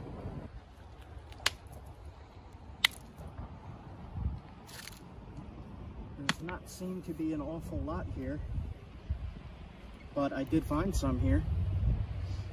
It's small pieces, small cobbles of extremely high quality stuff. I wonder which way it's coming from. The river's flowing that way, so it's probably coming from up there. Yeah, I don't see a whole lot here. Keep looking now.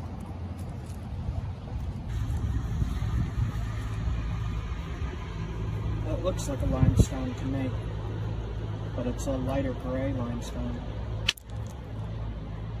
Yeah, it's a limestone. Very, very high quality limestone though. Let me try another section.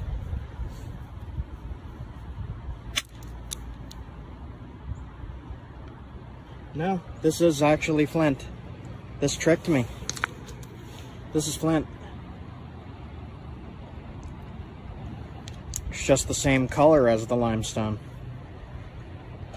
So that's 3 different varieties right here.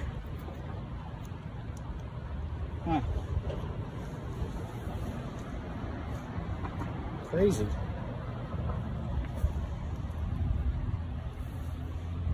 Smells like gunpowder. Smell it? Gunpowder. Alright, my pockets are getting full. I'll try another piece because of that last piece of flint that looked like limestone. Limestone.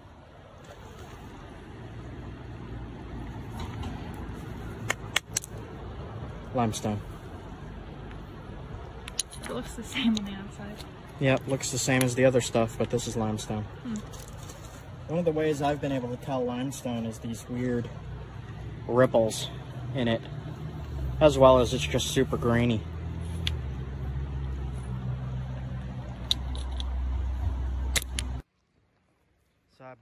this for days now, just looking at this. I'm starting to get rock blind again. I can't tell what's what, and when I look up, everything's moving all weird. Like,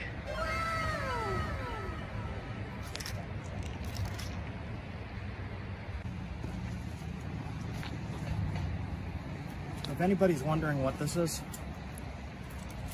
it's a ferro rod and a little piece of ceramic, and it's made by Wazoo Survival Gear. And what you do, I'll show you.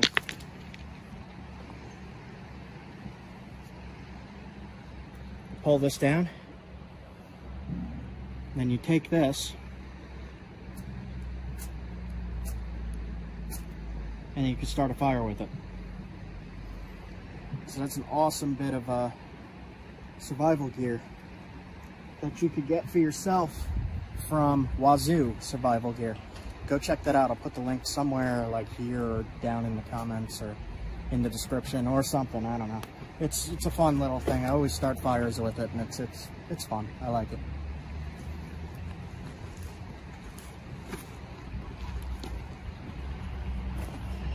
Yep. I just don't want to leave because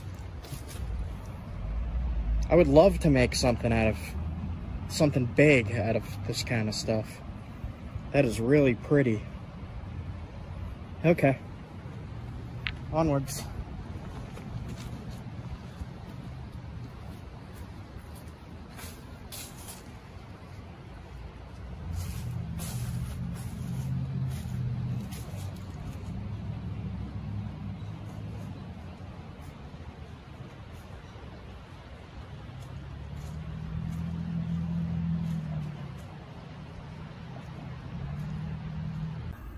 Alright, so I found the only place in this section of the state that has any kind of coffee. So I got 2 of them. I got a headache. So, caffeine and Tylenol. Sun's going down. I found some promising locations today, but I need to look into them more. There is some creeks around here that I could get down to, but they are flooded, so I can't see anything in them right now. I'm gonna look for some roadside stuff, I think. We'll see. As of right now, the sun's going down, and I'm not sure where to go.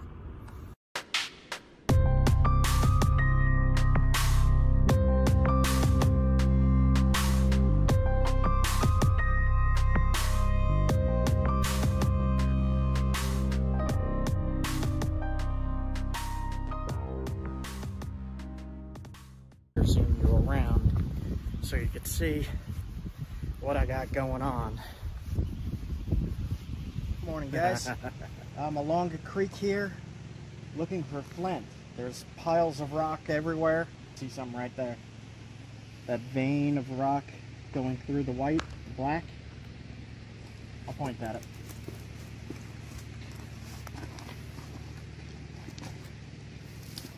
Right there.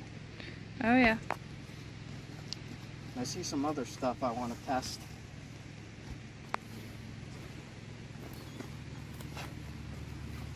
I have no idea. Let's try it. Nope. It would work, but it's very, very low quality.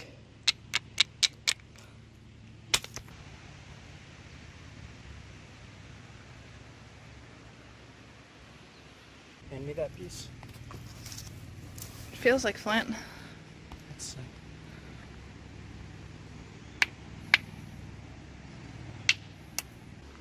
So this is also a good piece. It's very tough flint, which is good for what I use it for. Very similar. This is lower quality, this is higher quality, but both are good for what I use for.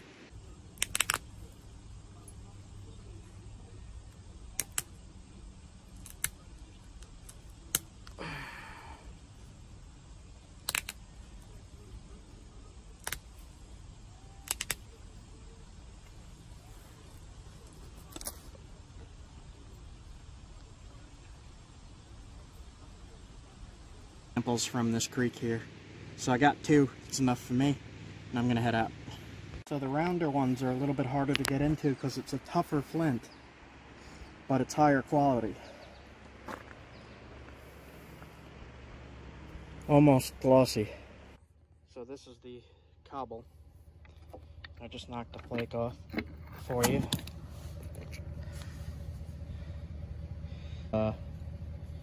Incredibly pure stuff. It's kind of black-gray. It comes in big boulders like this, big cobbles.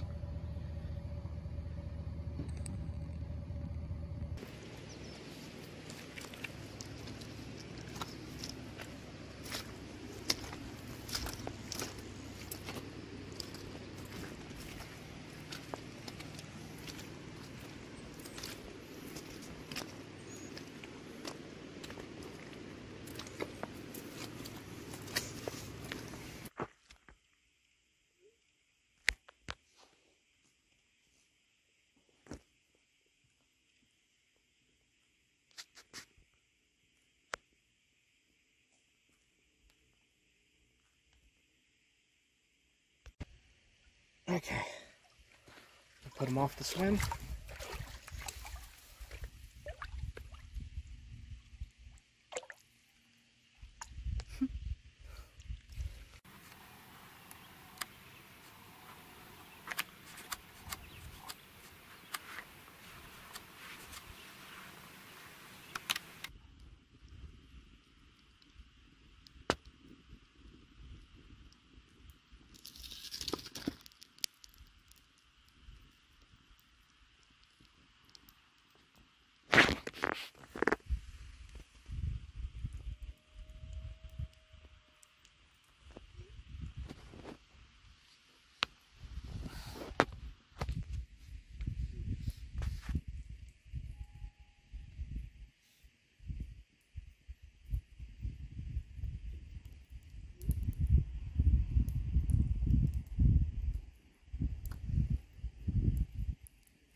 Tried fishing until it got dark out. It is midnight. I didn't catch much. I got other stuff to do though, so. Okay, have a good night, guys. I'm going to sleep. Good night. Good night.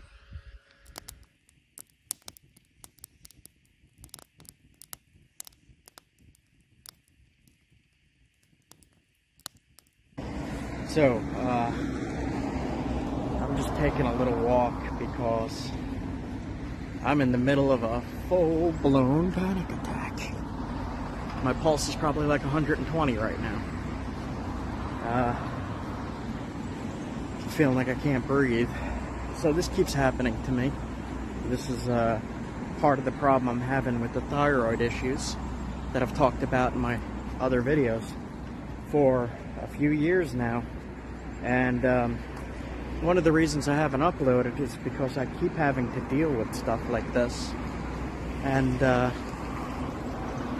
went to a pain management specialist, and he said that it's costochondritis and fibromyalgia, which I completely disagree with. I don't think it's that at all. It's probably the costochondritis because it hurts to touch sometimes, but it feels like it's connected to my neck. It's hurting my chest. So the reason I'm having a panic attack is because when I get this pain, it feels like what I would imagine a heart attack feels like. And again, I've been getting this for years now. Go to the hospital, I get EKGs, I get cardiologist checkups, and everything you could think of, and they're like, oh no, nothing's up. They're like, your thyroid's a little wonky. I'm like, no shit. So, I just have to stop every now and then. I guess the camera is, okay, yeah, the camera's there. So I just have to stop every now and then and try to tell myself that the pain is not anything dangerous. it's just pain. It's scary pain, but it's not dangerous. So, I'm gonna keep doing this and just try to chill for a few minutes, but yeah, this thyroid stuff is no fun. It puts me out of commission for a while every now and then. So, if some of you are wondering why I don't upload so often, that's why. I'm in and out of doctor's offices and specialists and all that, but when I can do these big trips like this, record as much as I can, and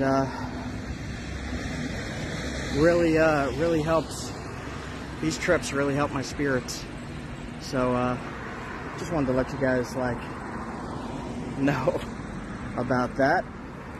I know some people have been asking for some kind of health update, so I guess I'll throw this in. This is me in a panic attack. I used to actually faint from this. I faint like that, just out. But that was also the thyroid. Before I had my thyroid out, it was producing too much suddenly, and I would pass out. But now I just get these stupid-ass panic attacks that really scare me. But I'm dealing with a lot of pain. I have muscle relaxers, but I don't want to take muscle relaxers driving around. So I took 2 Tylenol, and I'm just gonna hang out and drive until it passes, I guess. And anyway, that's health update in Burlington, Vermont. All right, back to the road. Silver trout. Check this thing out. It's upstairs here. Let's see what this is all about. Looks like it might be a small fly shop up there. Yeah.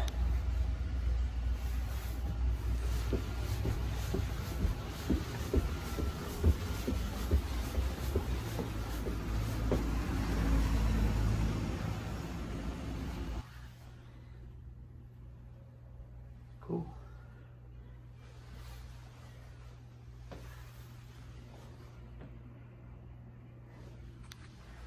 It says go to Unit 1.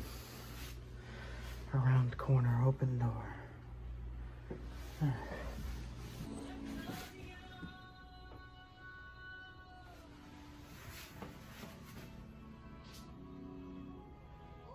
Pick some of these up. That's a cool shot. So that's a cool shot. I got myself some stuff. 80 bucks worth of flies. $85 later. 85. And I got an old scratched up thing. But, hold on. Oh, inside. That look amazing. I would eat these. If I was underwater and I saw this above me, or below me, coming at me, I would eat these. For sure. That's what 85 bucks looks like in Vermont. Okay, so he said there's a good wild brook trout nearby. He gave me tips because I spent a lot of money, I guess. Bribery. Nice place, nice guy. I like it here. Okay, I'm gonna head over there and check it out.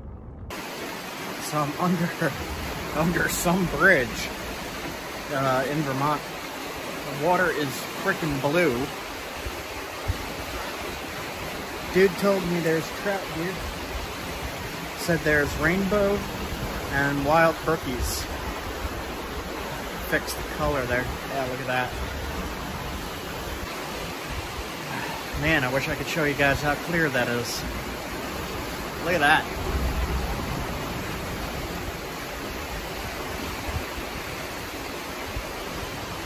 Maybe I'll just sit here all day. It's pretty amazing.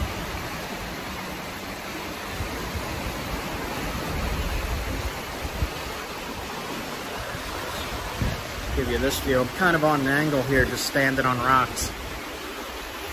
I gotta make sure it don't slip. Alright. Let's see. There you go. Mad River. Apparently it just flooded. Angrily mad.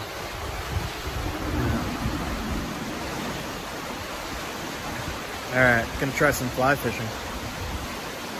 Here's Leah with my pole.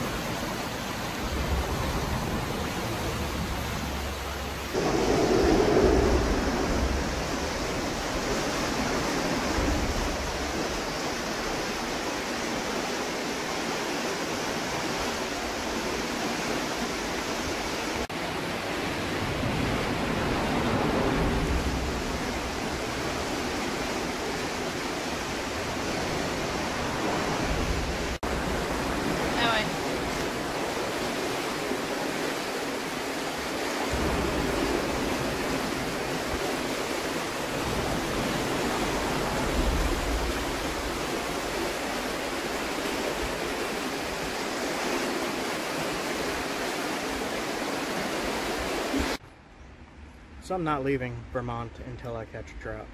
Like, I'm not leaving until I catch a trout. I'm not leaving until I catch a trout.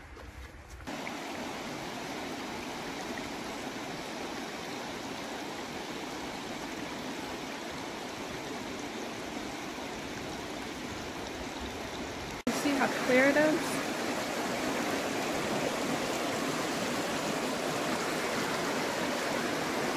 Jeez.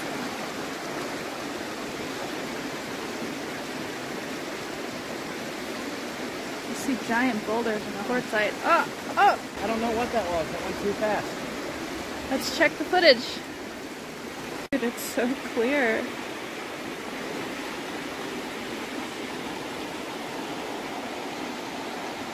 Wow.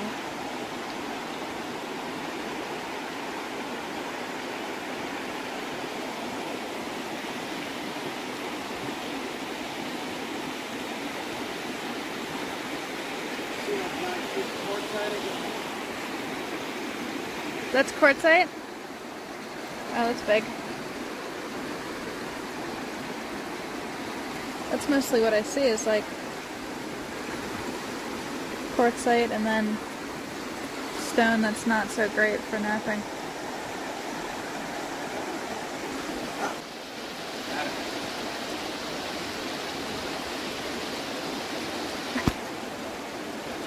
Hell yeah! Hooray!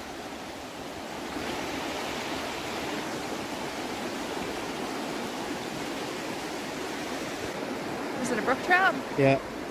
Oh, look at I his believe spots. so. Are you happy? Yes. You got the trout, finally. Yes.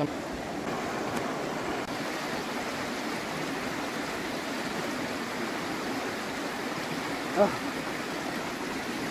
About time. I'm gonna eat them.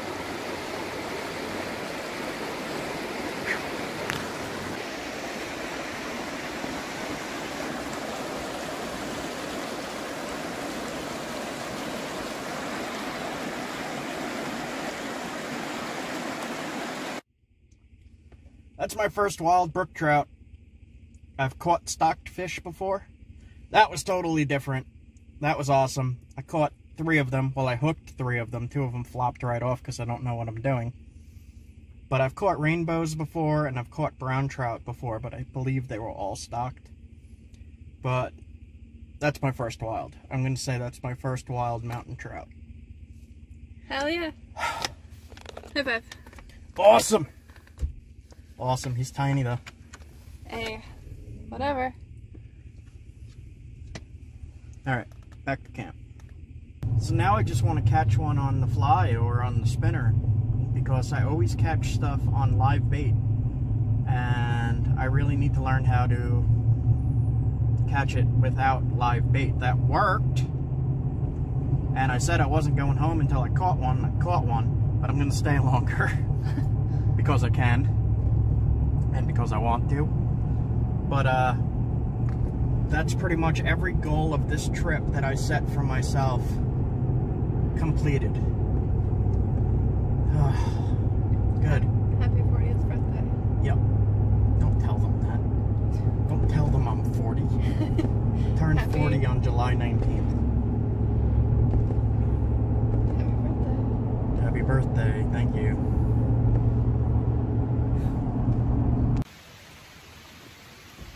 Alright guys, I set very little, well, I set some pretty big goals for this trip actually, and every single one I managed. Even though it's a tiny brook trout, I said I wanted a brook trout on this trip, and I got it. So I did it. I got a new source of flint, I got an amazing campsite, I got my fish. I don't know what else to ask for here. Everything's freaking wonderful. Alright, I'm gonna cook this up to get it going. Back in a bit. He's got that fire going really quick. And he's got the local protein as well. A little brookie with beautiful red spots. Look at that. What a nice fish. Thank you, fish.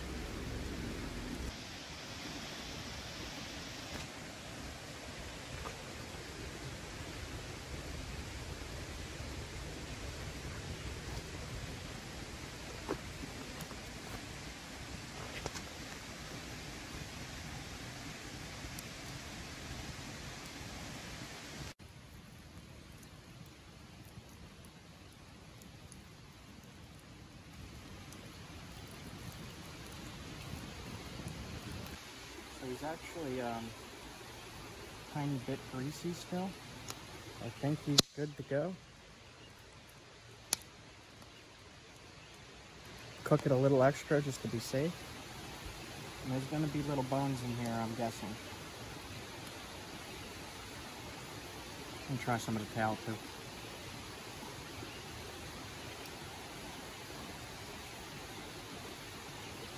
That is really, really, really, really good. Let me cook them a little more.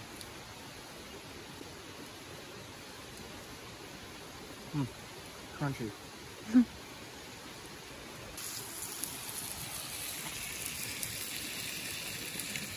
Let's see, did I cook them right? Well, that broke. There we go. Looks like I cooked them perfectly. Nice. Yes, look at that. Excellent. Excellent meat. Oh, that looks good. This whole spine is out.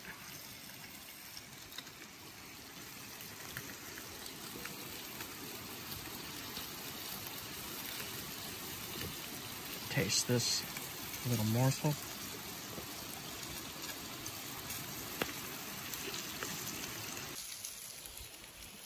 Thank you for the meal, little brook trout. I'm gonna put it right in the fire. I'm not gonna eat the eyes like Woodbeard does. I'm just not right now at least. Okay. Little sacrifice. Thank you. Tastes good. I got my little project table from, I don't know, a week ago. And it's still holding up. Got my food on it, got my cheese on it, got my adobo on it. And eat a little brook trout. That is freaking delicious. Wow. I wish I caught a bigger one. Have you tried the skin? Not yet. Not yet? Not yet. I really wish I caught a bigger one. This is delicious. I guess we'll just have to go back tomorrow and catch like 10 more. That's a wild meal. That's tasty. Hopefully I got all the bones. Looks like yes. Oh, little crunch. Calcium.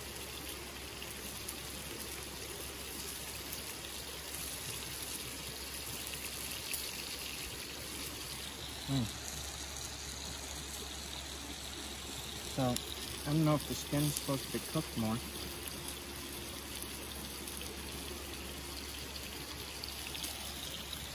Still a little. So I'm even going to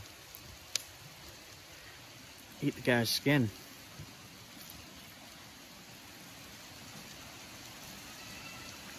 That reminds me of something.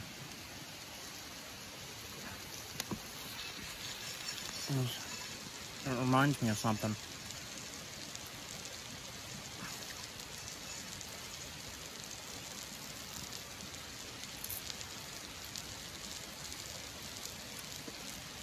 Wow.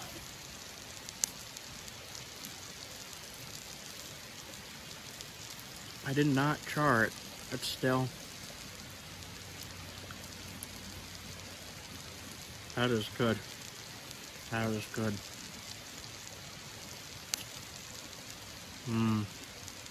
Yep, need more of that. That fish is gone. I left a little bit for Leah to pick up.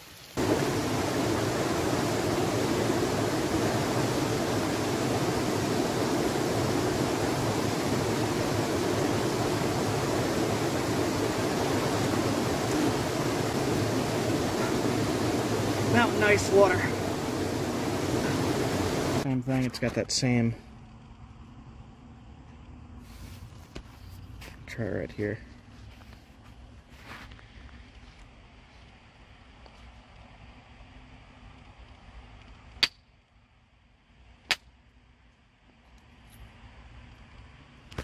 That's chart. Cool. Okay. What is it? I don't know. It wasn't even here 5 seconds and I found some kind of chart. Like we literally just got here. That's chart though.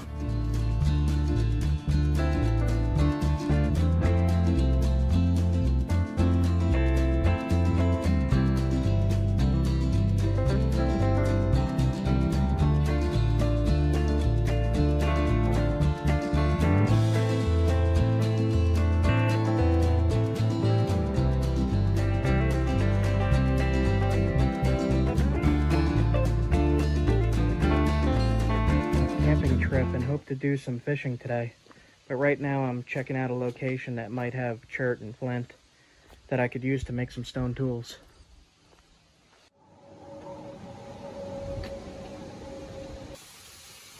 So I just came on this trail here past these really huge cliffs, and there is some chert up here, small pieces.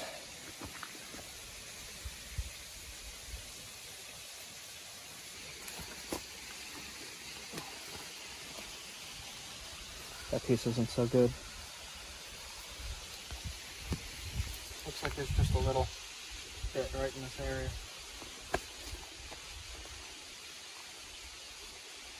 Little tiny things. Gray.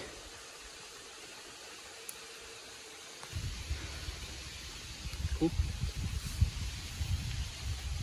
Check this out. See the little shells?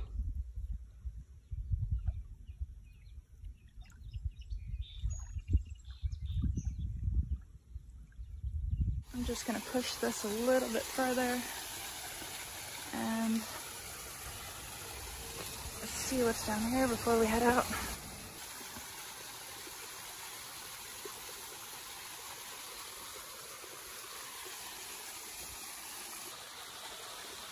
Tiny bits of chert in the gravel, and this is a crazy gorge.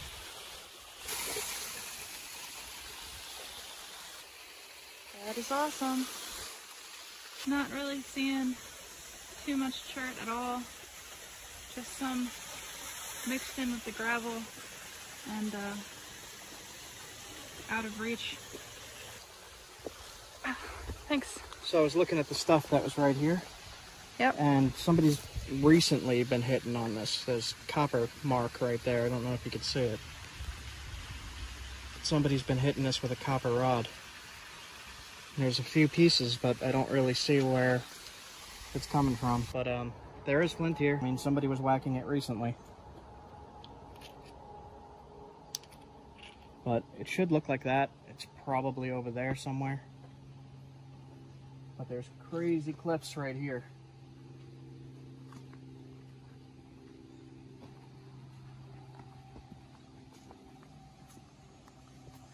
Oh my god, the chipmunk. Chipmunk almost fell. Oh my god, the chipmunk. Chipmunk. Almost fell. Whoa, dude, be careful. He's hyperventilating. You I see him? bet he is. You're okay, dude. Come on. Here, let me get out of your way. No, No, don't no, go, no, don't go that way. Oh my god, he jumped again. Where is he? Is he okay? Get on the freaking ground, dude. So that cliff is like straight down for hundreds of feet. Where that chipmunk almost fell. Maybe you could see right here. There's rock face going straight down.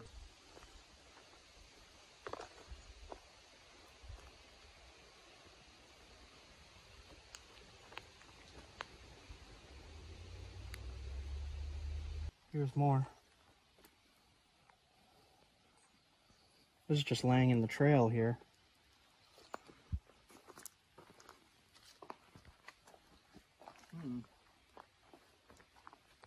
So I need to correct something. Usually I say chert because that's the correct term for this stuff. But for the video, I'm gonna say flint so that the algorithm picks up that looking for flint. But it's chert. But it's flint. But it's chert. But it's flint. But it's chert. Just because I get so many comments saying it's not flint, it's chert. It's like, I know. So right here, there's a dip in the ground, and there is a line of chert outcrops this way. So this might be an old quarry pit. Looks very similar to the ones at Flint Ridge State Park, where they're dipped in the ground like that, where they were trying to pull out the flint. I don't know though. I don't see any leftover rock, but that's really interesting to me.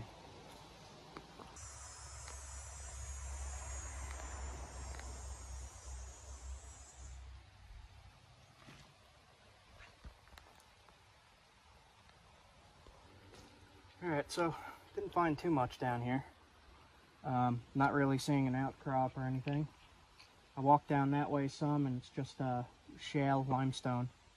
That way is a dead end and I'm not seeing it. So I think I'm just gonna head back to where I was camping.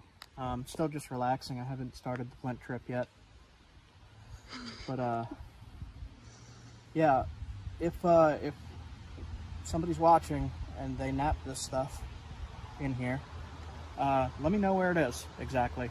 It's probably in that brush. But yeah, let me know. I found one more piece of flint in that thing. Alright, so we saw Crazy Gorge back that way, right there, and some huge cliffs. Saw a chipmunk almost fall, and I guess that's it for here.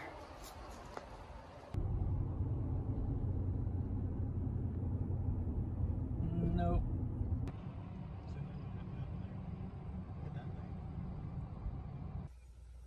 So it's a year later, and that anarchist heron is still here. He still doesn't give a crud about human rules.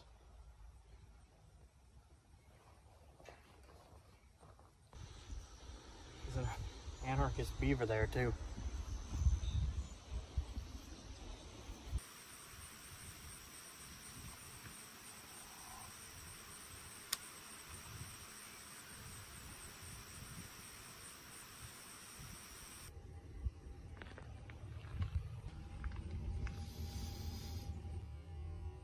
Yeah, I've learned my lesson about sticking my head in caves in the middle of nowhere. I was reading some of the pamphlets on what to do if the bear is aggressive. The thing it said was, don't toss it food. This will create future problems. I'm pretty sure if you're being mauled by a bear, you're not going to be concerned about causing future problems. I'm not an expert on bears, but I'm pretty sure that if a bear attacked me and I had a banana in my hand, I would throw the banana. I'm just kidding. I don't want to read in the newspaper that somebody threw a bear at a banana and got murdered. Throw a bear at a banana. Throw a banana at a bear and got and got murdered. Don't throw a bear at a banana. That won't. Do we have bananas?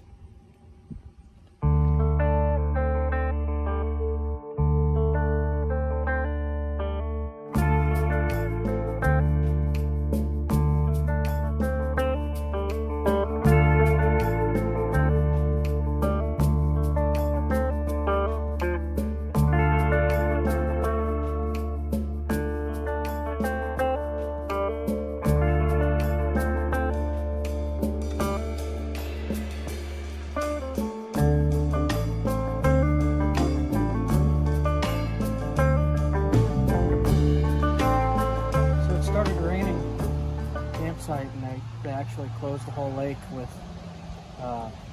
electric storm warnings. They told everybody to take shelter. So I was like, screw that, I'm gonna go look for Flint at the creek. So we're at the creek.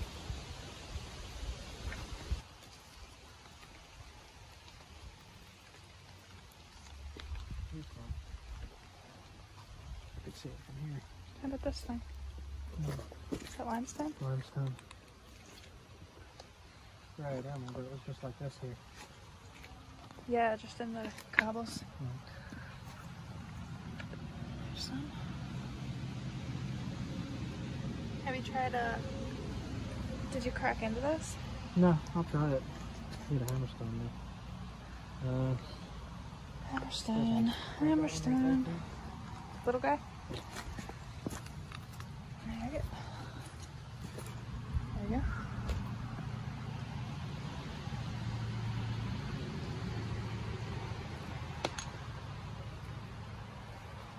It's like concrete. I can feel it's like concrete. How do you know where to approach, like, to get in? Look for something that's hanging off and see if you could knock that off. I don't think I'm going to be able to on this because it's just... It looks very dense. I mean, it's concrete. Let's split the hammerstone. Look what it's doing to it.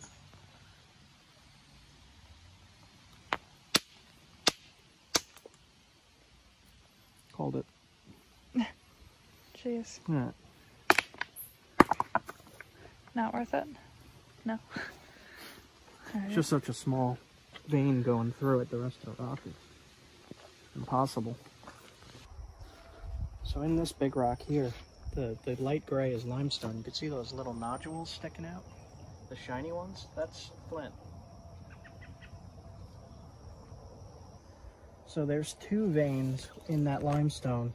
One is darker, it's very weathered, and the other one is actually not good flint at all. The lighter, dull color, it's very dull. See how the black is shinier than the gray? The black is better than the gray. If you see the really dull flint, it's not so great. So on my previous flint trip, this is one of the first places I stopped where I found the Esopus. And one of the things I wanted to say about this is if you revisit a place like a creek or a river or anywhere that's moving water, it's constantly turning over rocks and moving things downstream. So it's always going to be different every time you come back. So it's just always worth, wherever you're at, if you see some in a river, keep checking back. More gets brought downstream and rolled over, and it's always changing. So.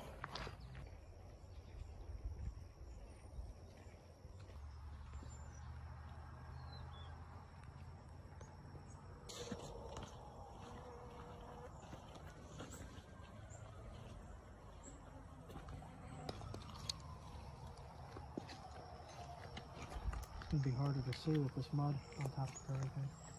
Yeah.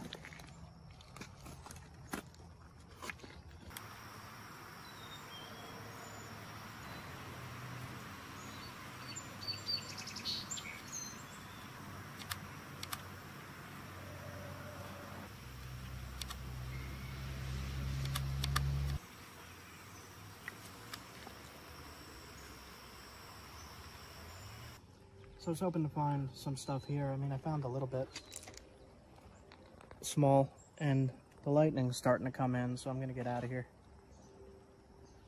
See how long the storm lasts. Maybe we could get back out today for a little bit. But I'm not seeing a whole lot here. I mean, it's really tiny to begin with. There's the rain. Look at that cloud.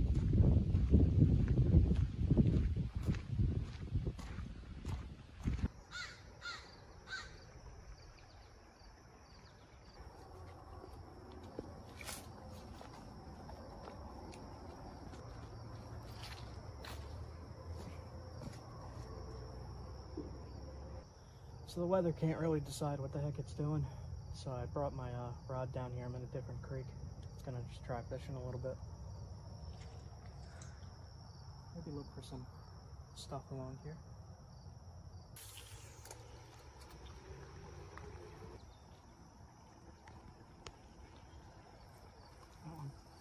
That one, got one. Got fish. It's a little guy. What is it?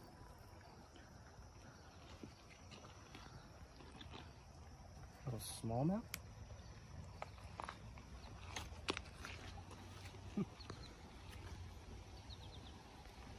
Okay.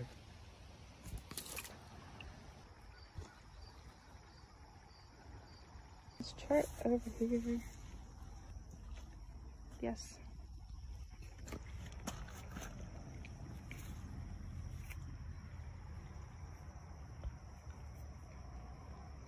And this.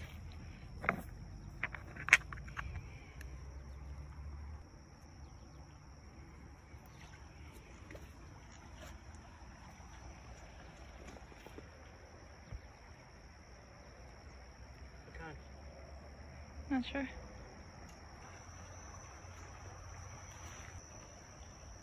There's more.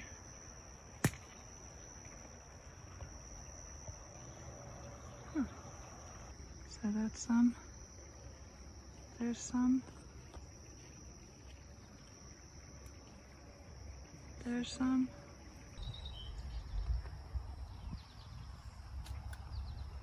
It's nice out even though it's drizzling. And the rain is back.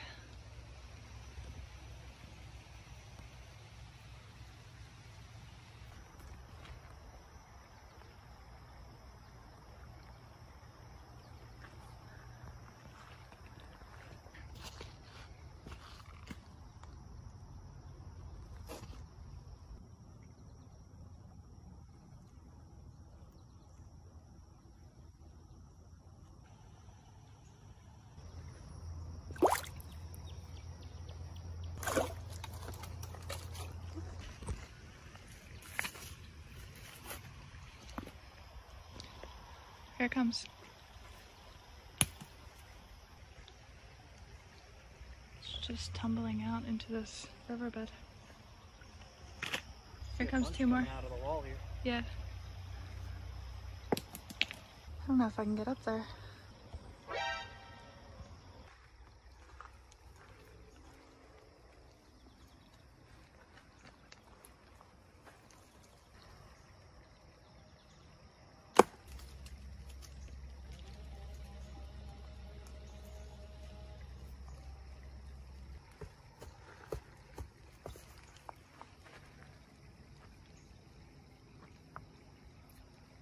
Alright, here it comes.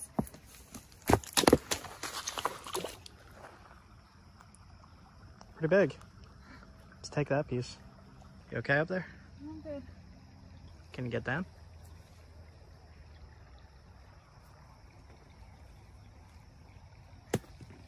You good?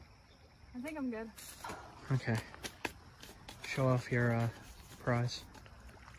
Looks pretty good. Looks good to me. Yeah, I knew this one was supposed to be a good one. Good job, Leah. Look at that. Look at that. That's flint.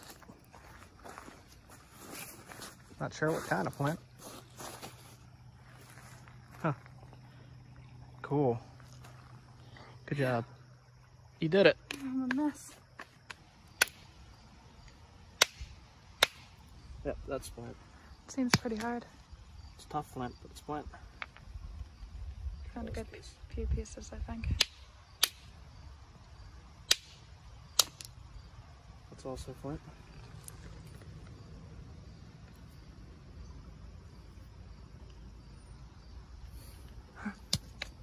This is definitely flint. I'm not going to test that.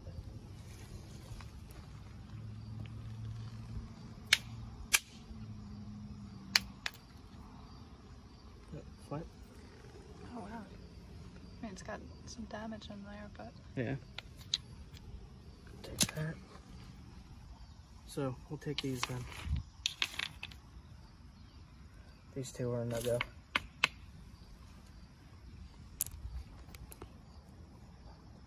Look at that.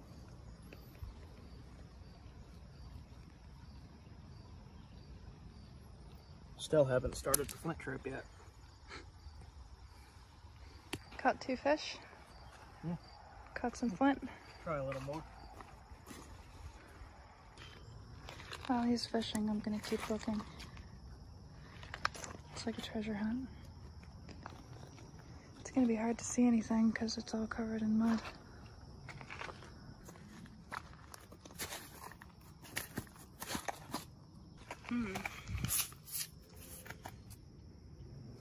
Can't tell if it's limestone.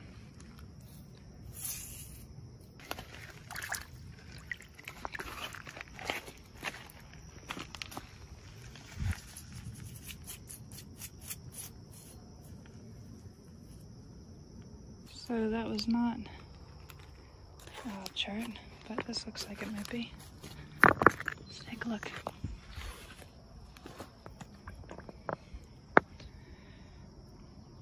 Looks charty. It's pretty smooth. It's a big old maybe. Probably. I'm looking. Not really seeing too many things. A lot of limestone.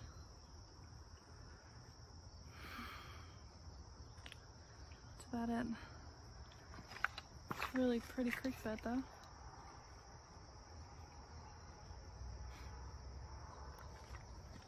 So, I'm gonna go a little bit further, and if I see anything good, I'll let you know.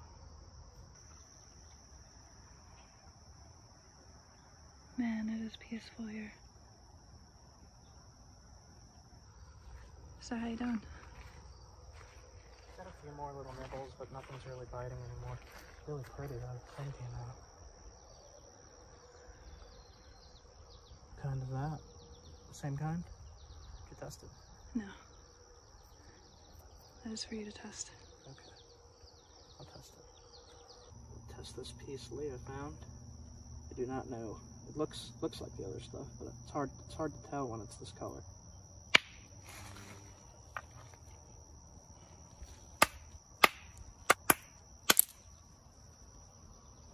Flint. Black flint. Look at that. Leah found awesome flint. Good job, Leah. Alright. Oh man, look at that though. It's a good flake. It's a little knife. Cool. It's so pretty here.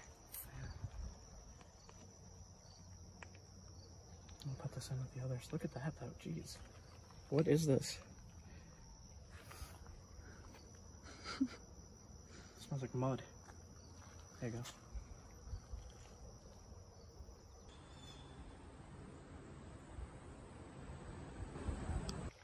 There's even a rainbow here with a bird flying past it. I really love this place.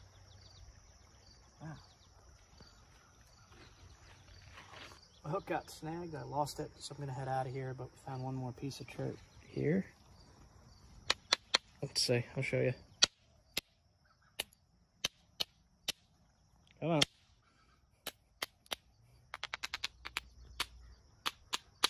Wow. It's definitely church. It's tough. There we go.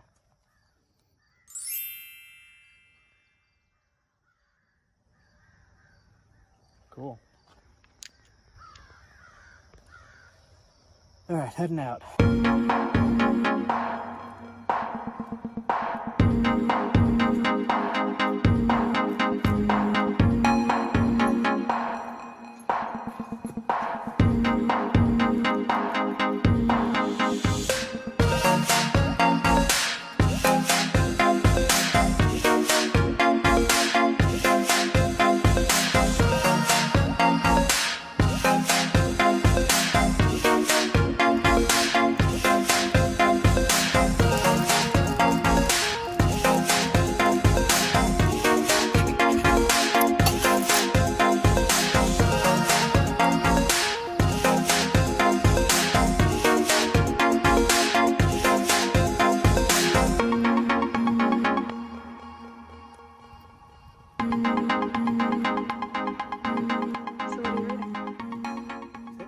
Book where Dennis Stanford butchered the elephant with stone tools.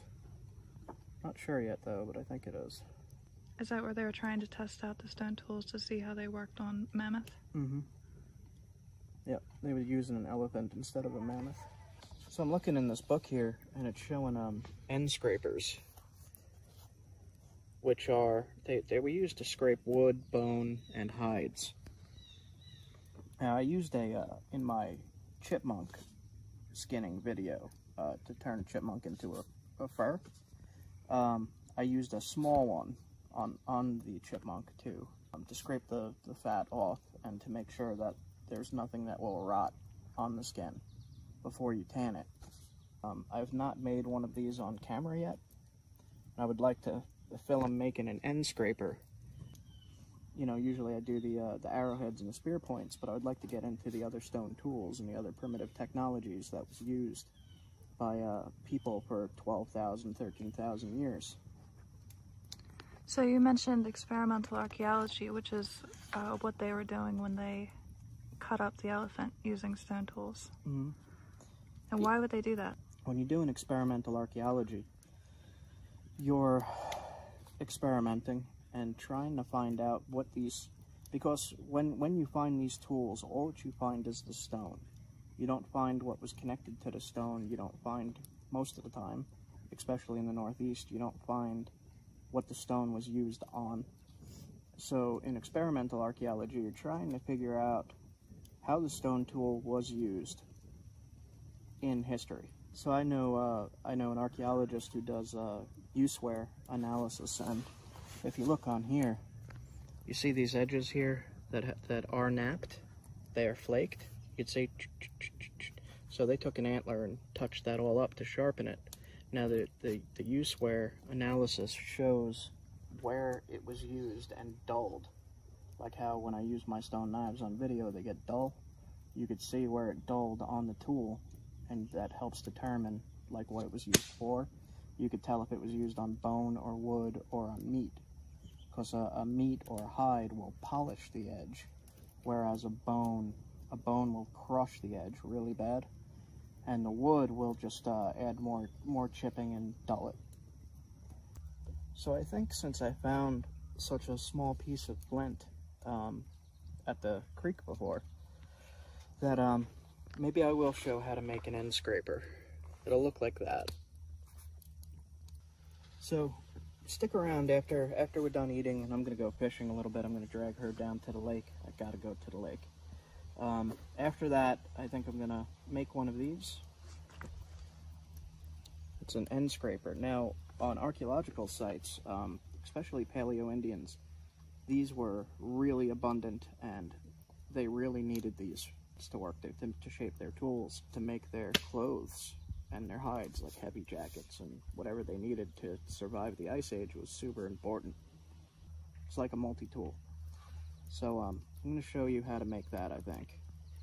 So stick around. After I fish, I'm going to show you how to make a scraper. That's good. Okay. Fishing.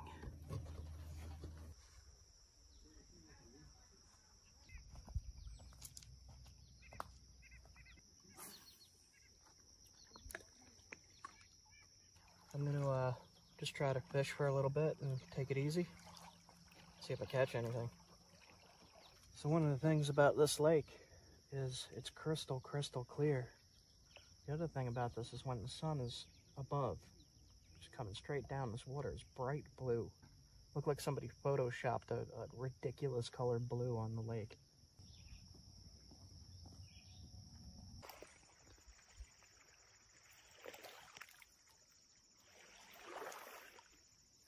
She's recording underwater shots. There's a rainbow trap down there apparently. I'm not getting any bites, surprisingly, but I'm enjoying it. She's pretty far out and it's shallow, so I don't know.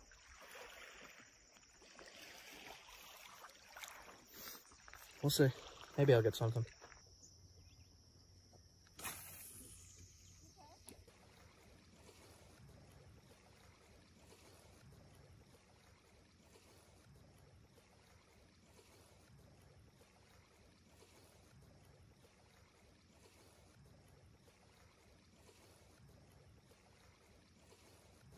That was awesome.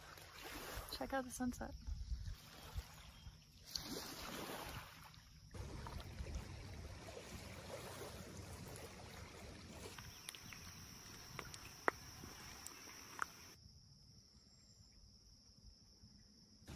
Not even a nibble.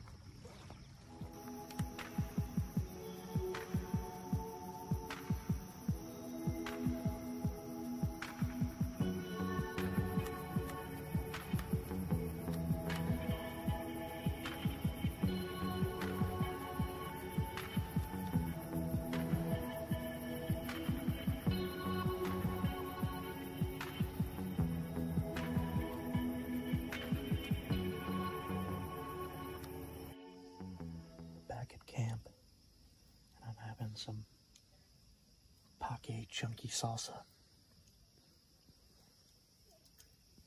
Poke chunky salsa. Learned this from Les Stroud.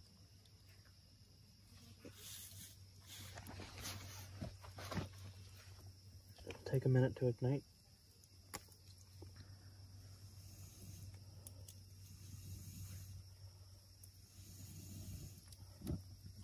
Check out that chip.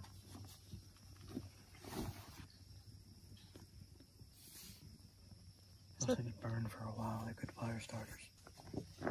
Is that because of the oil? Yeah, I think so. I don't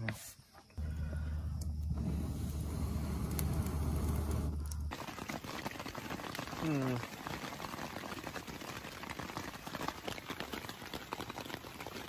So I didn't have the tent cover on and it started raining and it hit me right on the back of my neck and my back while I was sleeping, and it freaked me out. That was freezing cold rain, so I started yelling to Leah, get the thing, and she just started freaking out and screaming.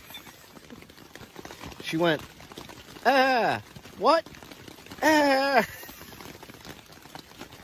like that. But I think I yelled pretty loud. Okay, I'm going back to sleep. Good night.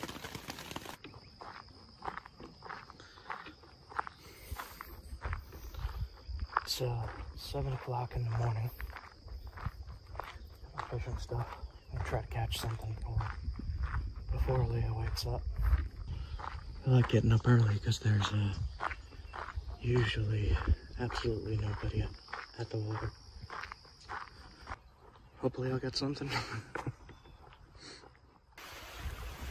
A little bit wavy today. No, still no luck in here. Guess I'll try the there's a creek around the corner behind me. And then there's another pond over there that I'm gonna try. I think I would catch anything. Check this guy out.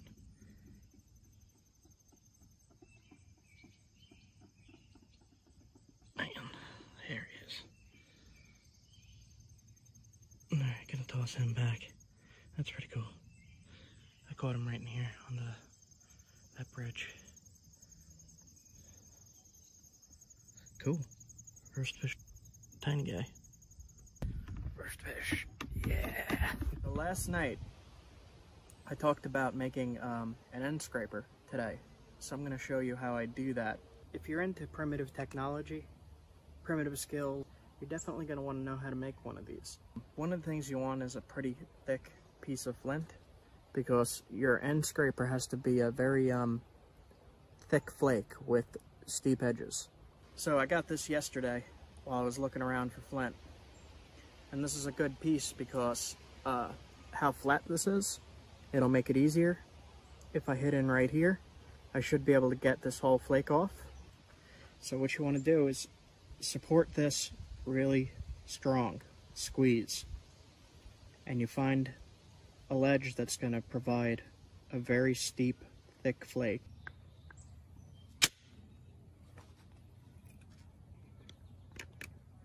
What I'm going to have to do is just break off these corners. And it should be about that wide.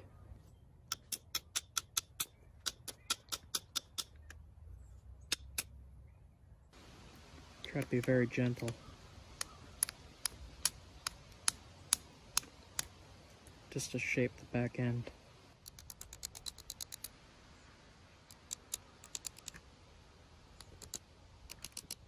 So what I was just doing was shaping the bottom end, because the back end is usually thin and then with that steep ridge at the top. Now if you compare here, it's getting pretty close. So I'm just thinning this a little. I'm gonna use a indirect method. Alright, so now we got the basic shape. Take an antler, and push in, and flake down. How I pop the flake off there. And then they would do the next one. All the way across. Where I put those flakes across is a flat edge. And that's what you want. Now it's sharp. So we took this flake off here. You could see where it met up. And that's kind of the angle you're looking for when you make these. When it peels up like that, you have that working edge for the hide scraping. You could use it on wood, you could use it on bone, you could use it on hides. These were one of the most important pieces of a Paleo-Indian toolkit from 12,000, 11,000 years ago. You might think it looks very unassuming and small, but this is one of their most important tools. This is how they kept themselves warm. This is how they made their clothes. This is how they shaped their tools. And this is called a end scraper. So thanks for sticking around, watching us create this primitive survival tool. We'll be making more stuff like this and demonstrating how it works and why it works. And stick around. Hit that sub button, hit the thumbs up, and hit the bell icon so that you get notified when I upload, because a lot of people aren't seeing it. We miss out on stuff like this. See you guys.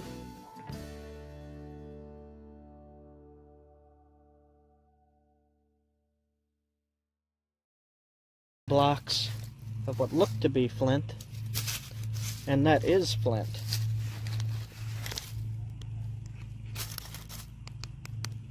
This is definitely flint. And that is good flint.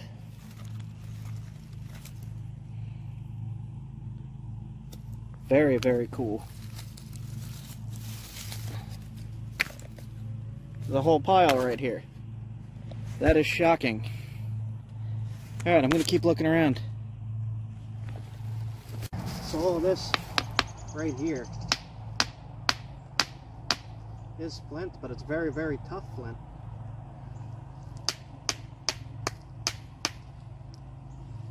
Cool. Let's test this piece. Just for the heck of it.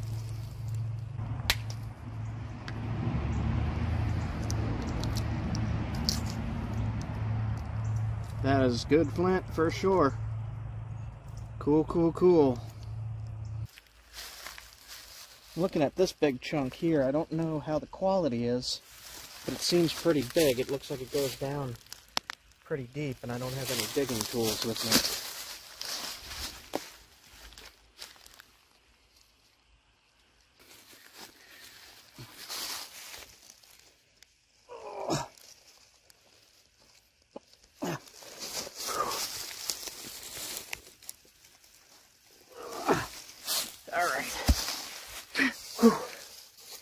That is flint. Wow. Let's test right here.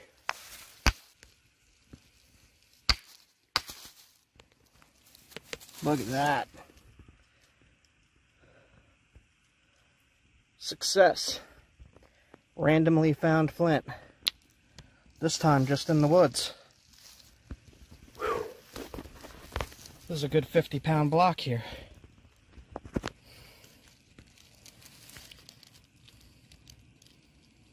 And a worm. No, it's a salamander. Is it? That's a salamander? You see him? Oh, I didn't mean to mess with your house, dude. Alright, he's crawling back into the wall. Cool.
What I'm gonna do is try to find a place on here that I could hit and start taking flakes off.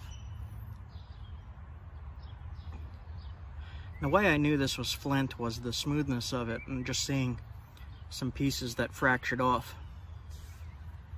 So we'll get started on this, we'll give it a try. I have a few in case it fails. what we're gonna do is we're just gonna hit on these edges. Like this.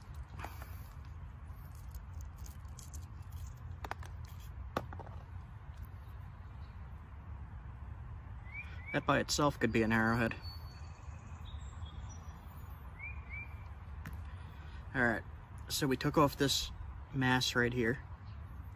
I'm going to keep going. I'm going to keep trying to thin it.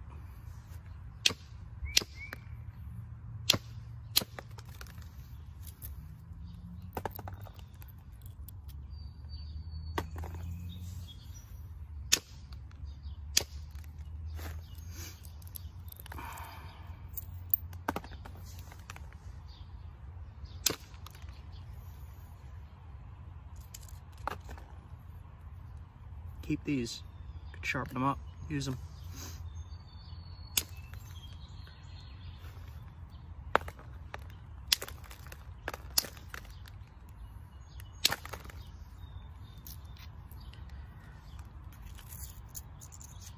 It's getting thinner and thinner.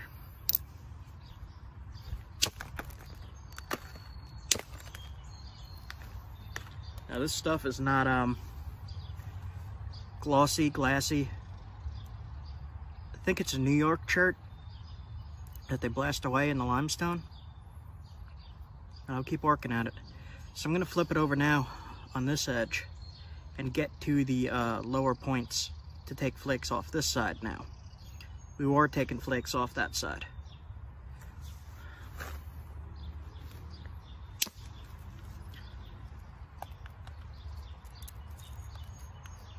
There we go. We'll keep that.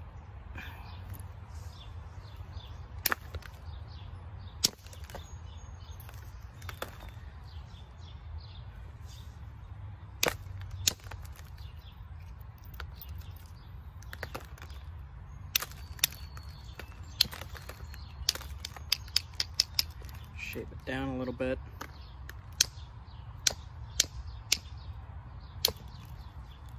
Alright. So now we got a biface, just about. Have to thin the base. And to do that, I'm gonna grind down on all sides. Just to strengthen the edges a little bit so that when you hit them, they don't just turn to dust. If you grind them like this, it makes them a little stronger.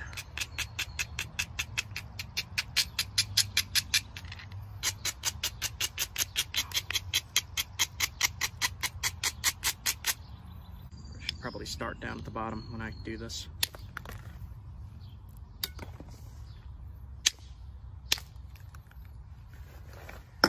Alright. I'm gonna do indirect under the knee. Alright, so we're gonna rest this on the edge and hit with an antler. I'm gonna use a moose antler.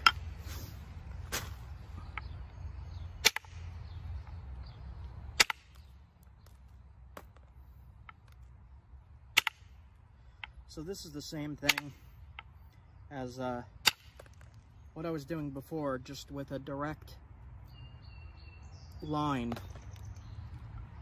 more precise. So like I could line up right here where I made that mark.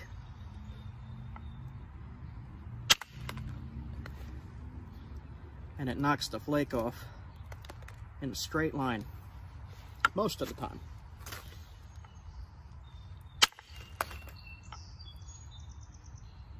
We're just going to do this all the way around. Try to thin it more. You see here it's some really rough stuff, so it's going to be difficult to thin this, but we'll be able to do it.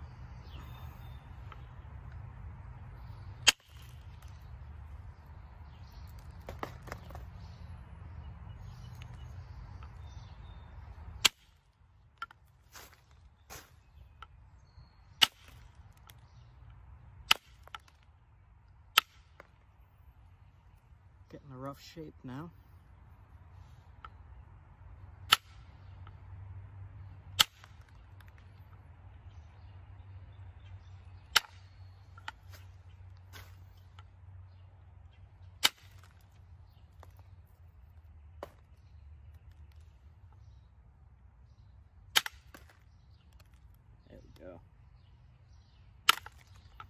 some interesting material. It's kind of glimmery. Does have limestone in it, all this. So we'll try to get rid of some of that.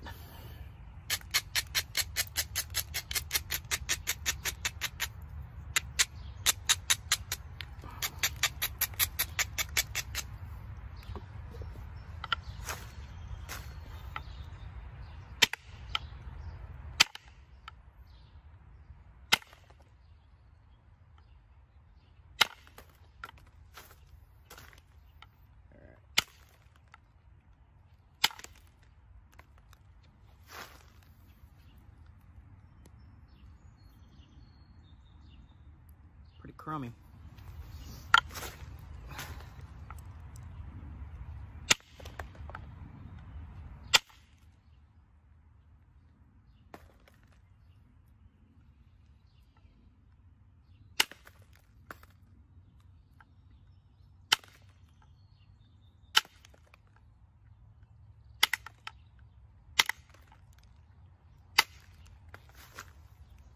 So I made this edge low here at the base, and I'm going to try to get rid of this bunch of limestone.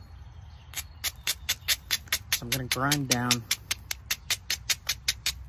I'll grind all edges just in case. So what I'm going to do is use a smaller bopper,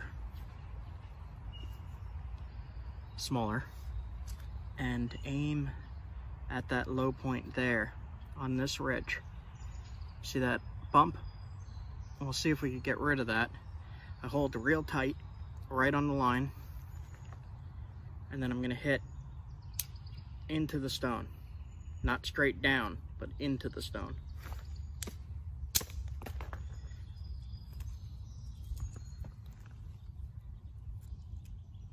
Went right along that first line and thinned it, and that is limestone. We're going to need to do that on the other side as well.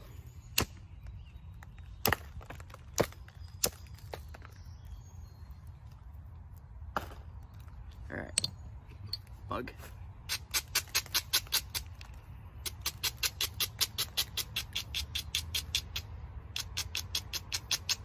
So same thing, just grind it down, get to the low point.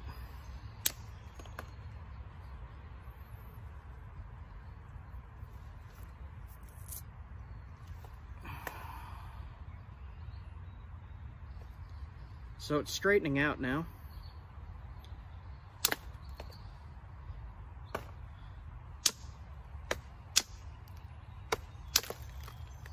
I gotta be careful with this limestone stuff because it's usually pretty weak.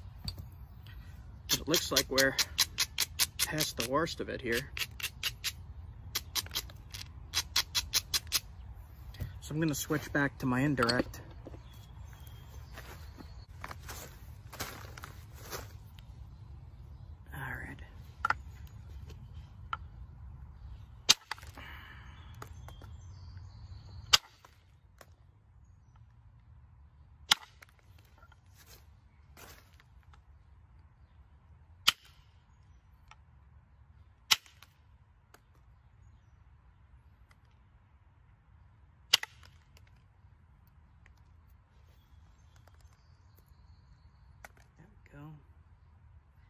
Getting there.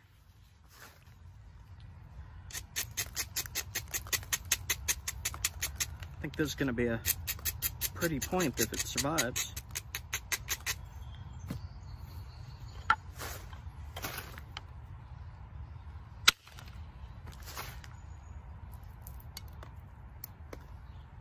Okay. Doing a pretty good job at thinning it.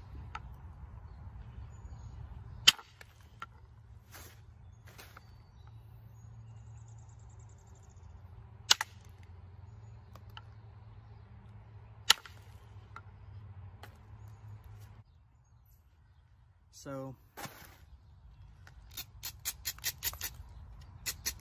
this is the point where you want to be really careful because you don't know how sturdy the rock actually is if it's gravel. So I'm gonna hit right on this corner, not straight into the base, but at an angle. So I'll be hitting right into here in this direction.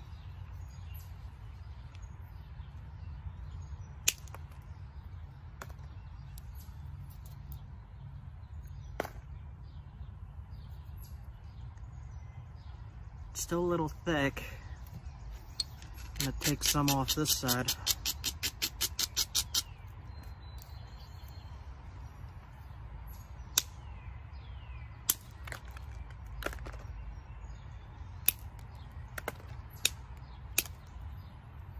That worked. All right.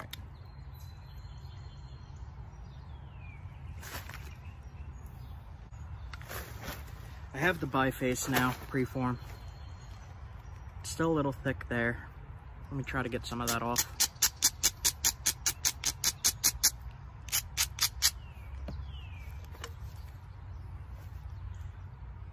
So it's thick here. I'm gonna hit this edge.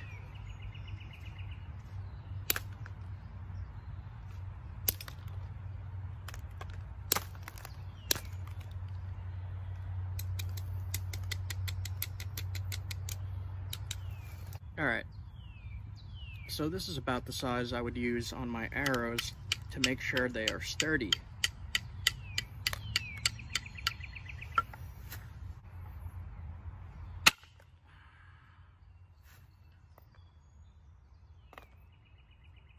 Okay, I'm gonna say this is good enough. I'm gonna grab my deer hide.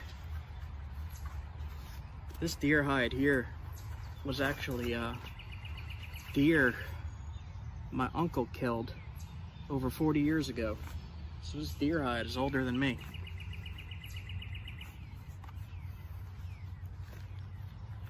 All right. So now we're just gonna sharpen it and shape it by pressure flaking. Same process, just pushing flakes off.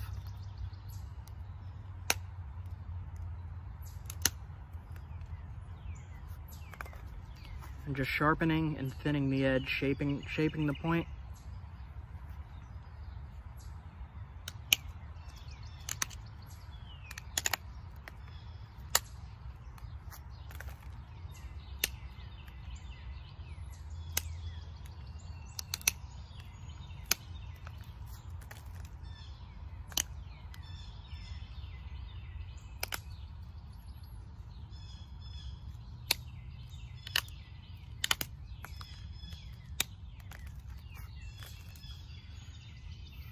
Just keep shaping it.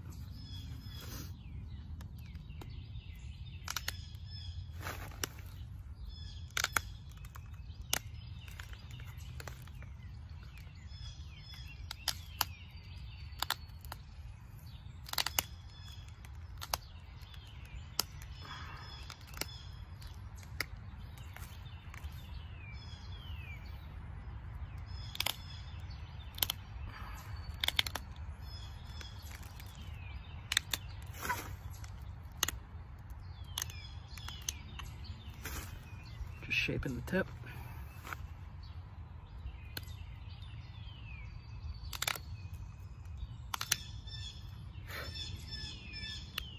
This stuff is crumbling a little bit. It's not as sturdy as I would like because of the limestone in it.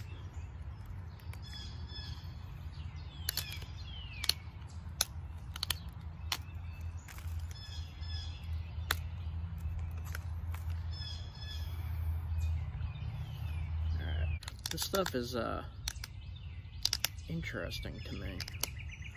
It's like a glossy, not glossy, but glimmery. I don't know if I could show it on camera. It's got little sparkles in it. It's black.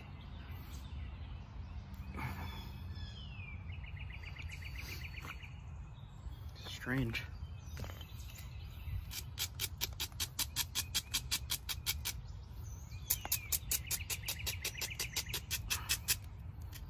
Actually just going to try to thin this just a little more. what I'm gonna do is grind the edge here, flip it over, and use the indirect. I'm gonna push in, hit down. So.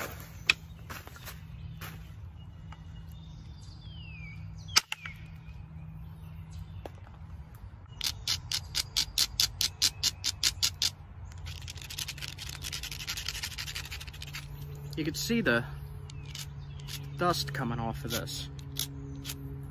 You don't want to breathe this stuff in. It causes something called silicosis. It's not too nice.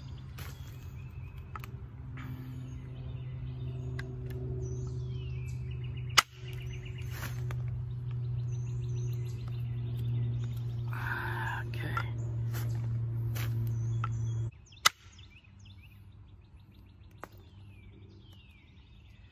You can see the pattern on there going straight across. This stuff is really hard to thin, but the point out of this material, hunting point, would have been that thick. Around here at least. So, we're just gonna finish sharpening it, put some notches in it, and then it's good to go. I mean, this came from something like that. Just a little piece of driveway gravel.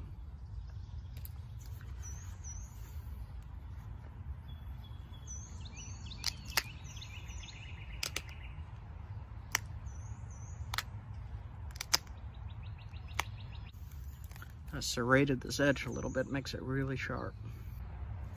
This ear is a little off, so I'll fix that.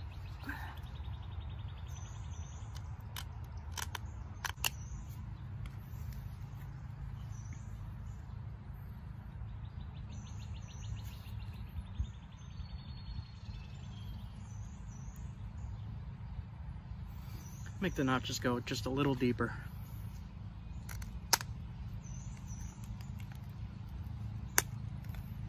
Yeah, that looks good.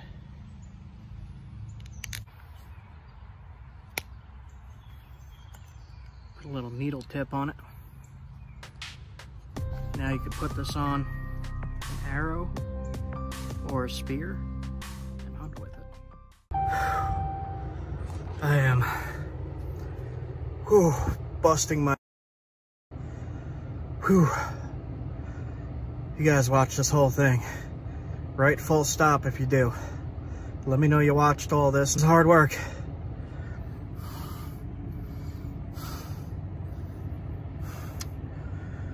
Whew, okay.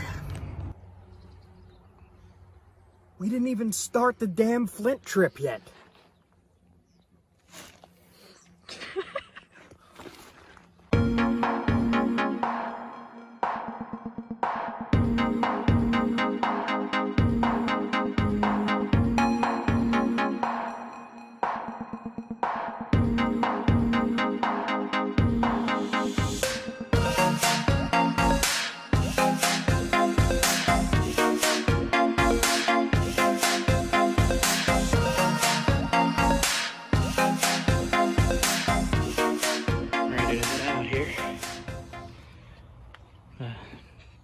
Stuff, adventure bag, fishing poles, and a bunch of stuff in the back.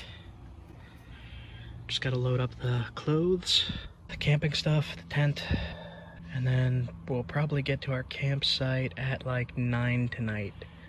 It took all day to get ready.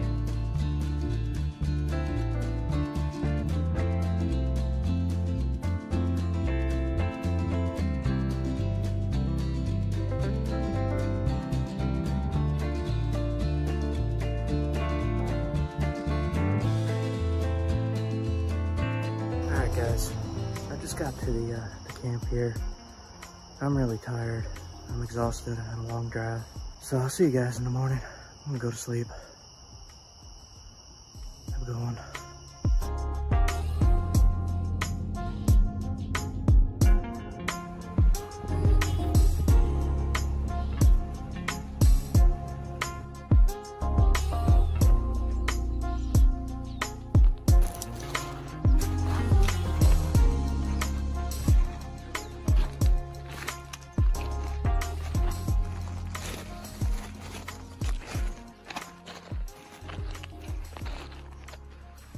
So, we left last night at 7 p.m. and I wasn't going to start the Flint trip yet. I was going to go camping for a few days just to relax. We got to the first campsite and it was full, so we tried to sleep in the car, and I was just really uncomfortable and really ramped up, I think because I had some of her super coffee, but I couldn't sleep. So she was just about asleep, just falling asleep. I was like, come on, let's go. I'm looking for rocks. So I stopped at this creek here. We drove over that bridge. Saw our way down here, and I figured I would stop because I thought there might be something in here. I'm looking along and I see a lot of the sandstone stuff. What's this?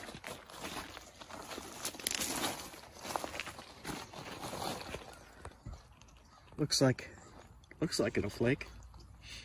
Give it a try.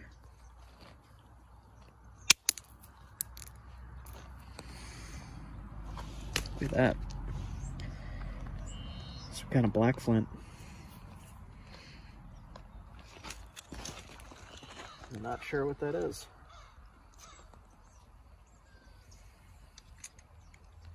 I'll keep that though. One for the effort at least. Interesting black flint. I have no idea what that is.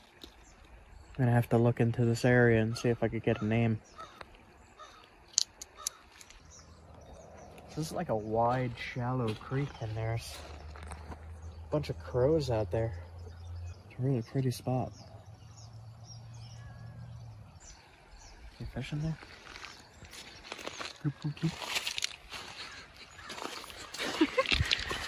So this here is called lady's thumb, this plant here, and it's related to a plant, it's called smartweed, and Paleo Indians 12,000 years ago used it as a spice in their food. Peppery. So I have not found smartweed anywhere yet. This is still lady's thumb. But when I find some smartweed, I'm gonna try it and taste it.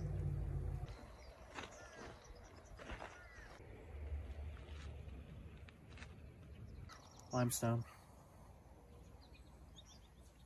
This is a good sign. There's stuff around.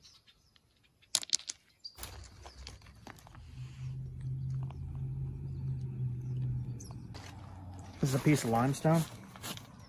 And usually when you find limestone chunks like that, there is flint nearby. So, somewhere around here. Maybe up there. Washing down. Here's a piece. Thin piece. So, limestone, flint, chert. I'll show you on the edge here. See how shiny that is there?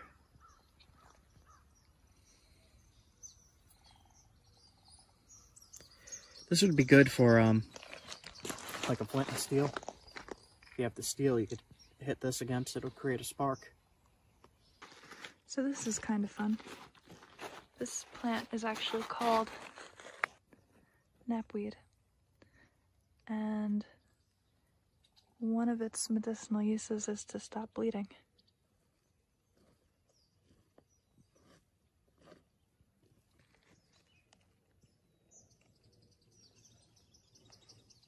It's got these very distinctive little flower heads. I'm tired. I didn't sleep yet. It's like 5 in the morning, 6 in the morning. Don't really know where I am. Pretty mountains, and I don't know. Good morning, sunshine. I'm not lost. Nope. Which was way back? Oh. So this is literally the only piece on this whole stretch. I walked all the way down to that bridge and the old hotel there. That's haunted, by the way. There's people watching me from the top window. It's empty. Not really empty, but it's empty. Spooky.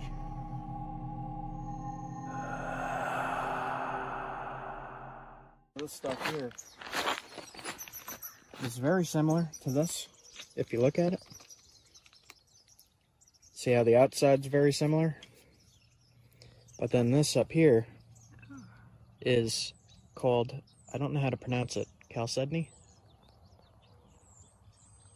And that I've not found around here anywhere. So that's a first. Cool. It's white. Yeah, it's pretty. That's usually kind of translucent, isn't it? Yes. Yeah, let me, here's another piece right here. This is the, that stuff though. Let's just check this. Not Onondaga. Okay. I'm gonna take a little piece off.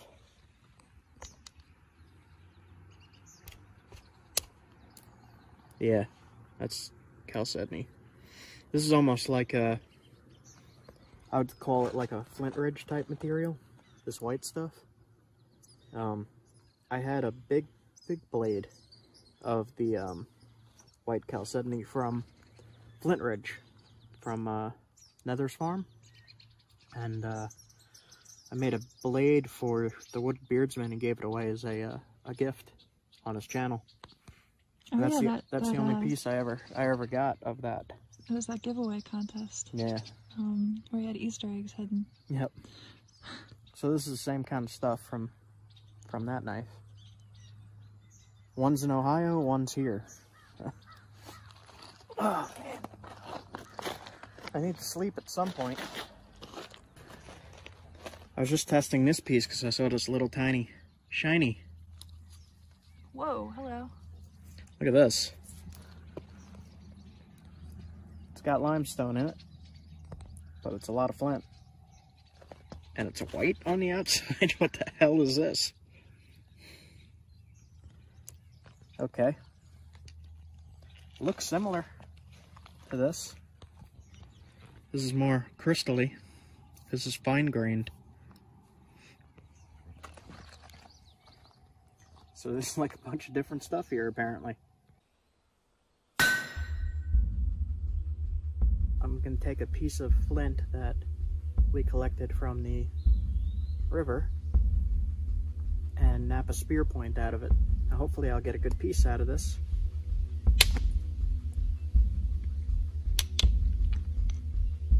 So both look okay. This one will be easier. So I'll try this one first.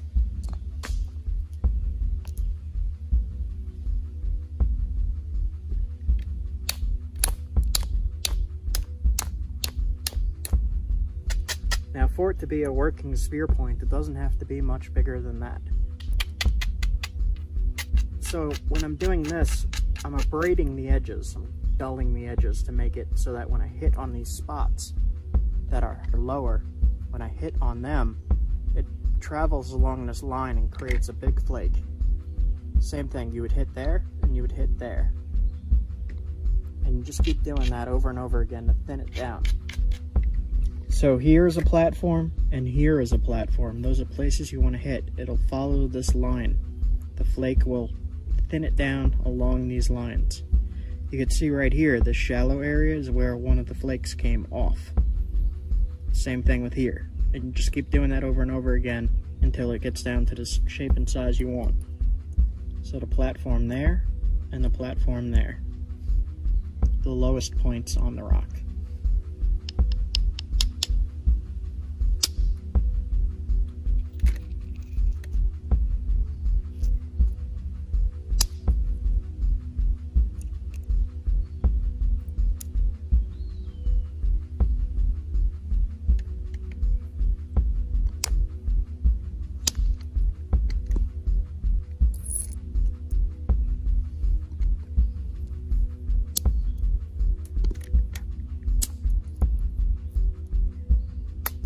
So I'm not going for anything too fancy because this is for use.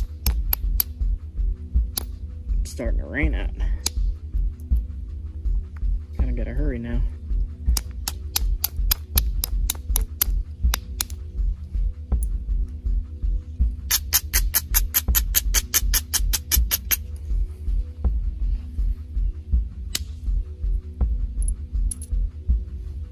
There's some damage in here, so I gotta be careful. But it's already taken shape. I don't need much more. Hopefully it stays together. So it's starting to rain, but I'm getting pretty close here. I just gotta thin it down, shape this edge up a little more, and the spear point will be done. No way.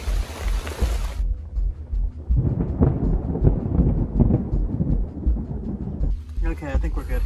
So we got a break in the weather here. The sun came back out, and we got along that far. You could see on this is the bottom of the rock. When I split it in half, you could see how much we've taken off. And the crystals on this line up to the crystals on that, so you could keep track of where your rock was when you're working on it. It's just a cool little thing. So we took off that much of the rock so far, and we gotta thin it more. So I'm gonna grind down again. I've ground all the edges so that I could see what I'm doing here. And where I should hit is the low platforms. So there, and there, and there.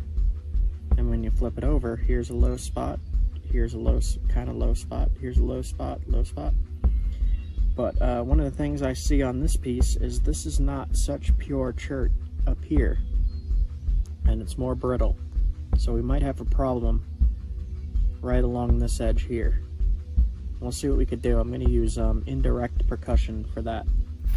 So I'm going to use the indirect method, which is the issue stick under the leg hit with antler. And that allows more power to be driven into the flakes to push them off, rather than trying to sit there with your wrist or with your shoulder and pushing the flake off with brute strength. You're instead just like that. We might have some problem with this, and if we do have a problem with this, then it'll just be a smaller spear point. It'll still get the job done. It doesn't need to be huge like this. It could be thin or it could be short. It doesn't matter, as long as it pierces and cuts. So I'm pushing the point into the copper tip, and as I press in, I hit with this to get the flake off. You do that all the way down the piece to thin it. So I hit right there. And you just do that along the whole piece. Here, there's a lot of problem areas, and I'm not certain that it's not going to break. It has crystals in it. These lines of crystals make a weak spot. Now, if I can't get rid of those and thin it, you see how thick it is here. I have to thin that, and I have to thin here, but there's a line of crystals in there that's going to stop the flake from traveling, and if it stops it, it could direct force down through the point instead of across and over it, and if it goes down and through, it'll snap. So when you have damage like this, there's no way to determine for sure if you're going to break it or not doing this. If you're dealing with a lot of damaged rock, which from creek rock would definitely a lot of it be damaged, you got to learn how to work around these problem areas, and sometimes they fail. That just happens, but that's part of the process, and that's part of learning. And you learn how to correct these problems over time. Every time I fix it, I learn something new. Every time I break it, I learn something new. So we're going to see what happens here. Now this piece does have some problem areas in it, but we could probably fix it up. So this one cleaned up a lot. It went almost across the whole thing. And look how much width that took off. So when you pull it off, it's way thinner. What I'm going to do at this point, since there's a lot of damage in here, I think I'm going to go with the zigzag method. So I'll take a flake off that way, then I'll flip it over, take a flake off that way, flip it over again, flake that way, all the way up to the tip. Then I'll regrind the whole thing and see if I could fix these problem spots. Also, on this side here, I gave way more width to work with, just in case this side fails. I'll still be able to get a point out of this like that. Even if I lose that much, I still have a very deadly spear point.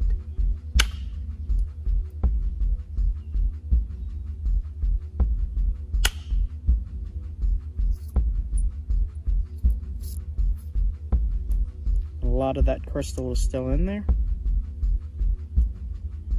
So we're just going to keep thinning this now. We're past the problem point. This is going to be a little bit of a problem here, but I'll just get rid of that with grinding, I think.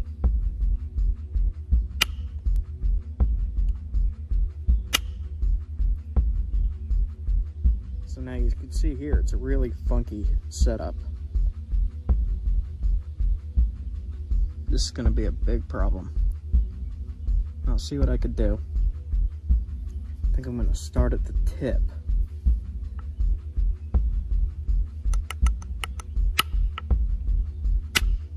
Don't want to hit too hard. Okay.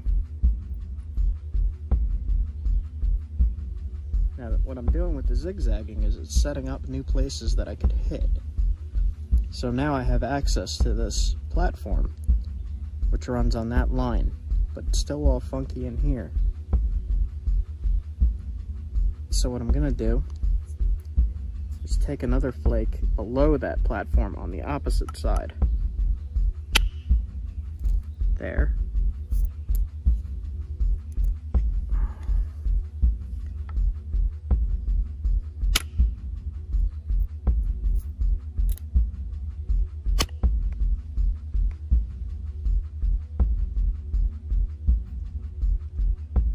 So we're getting really close to the finish here. I managed to fix that whole tip. Here is still a little thick, but I like to keep that area thick because it adds strength to the entire point. If the tip breaks off, I could pull it out, set it back in, and resharpen it. Thunder. But we fixed that whole tip. We got rid of all that funky stuff. There's a little bit in here that I'm not going to mess with. It runs up to here, but we don't need to fix that to make it a usable point. And I think what I'm going to do is just try to thin it a little bit right here, and then put some notches in, sharpen it up, and we're good to go. We're getting there. So I've just been zigzagging back and forth and taking the flakes off and thinning it down a little bit. And I'm getting to the base now, and I'm going to do something called it's called a channel flake or a fluting flake up the point. But if you want to see that, go over to my Patreon and check out what I have available there, because that will be exclusive content just for Patreon. So on my Patreon, I'm going to be doing all of my secrets and tips and everything I've learned within the past 14, maybe even 15 years now of doing this, along with what I've learned in archaeology.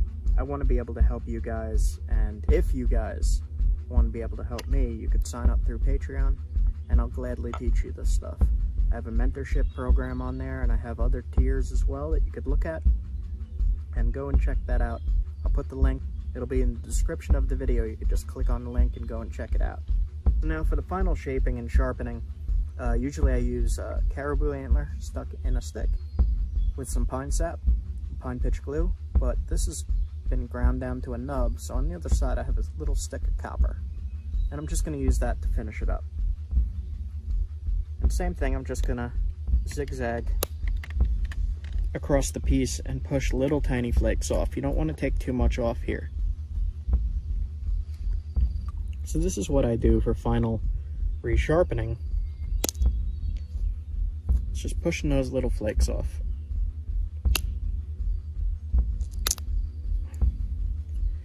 And right there you can see I'm taking off that brown stuff. That brown stuff is called the cortex of the rock. And the cortex is actually weak, so you want to get that off if you can.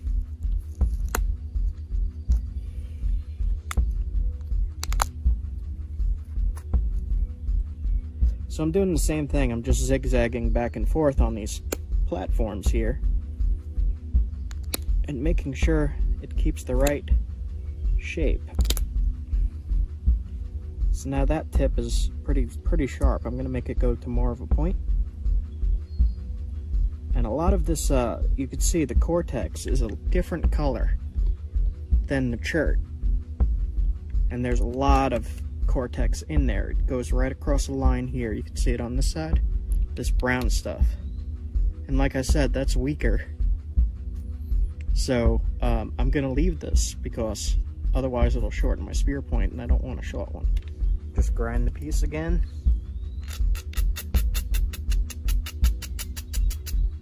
So I'm just cleaning up the base a little bit. And this is a pretty good fluid point.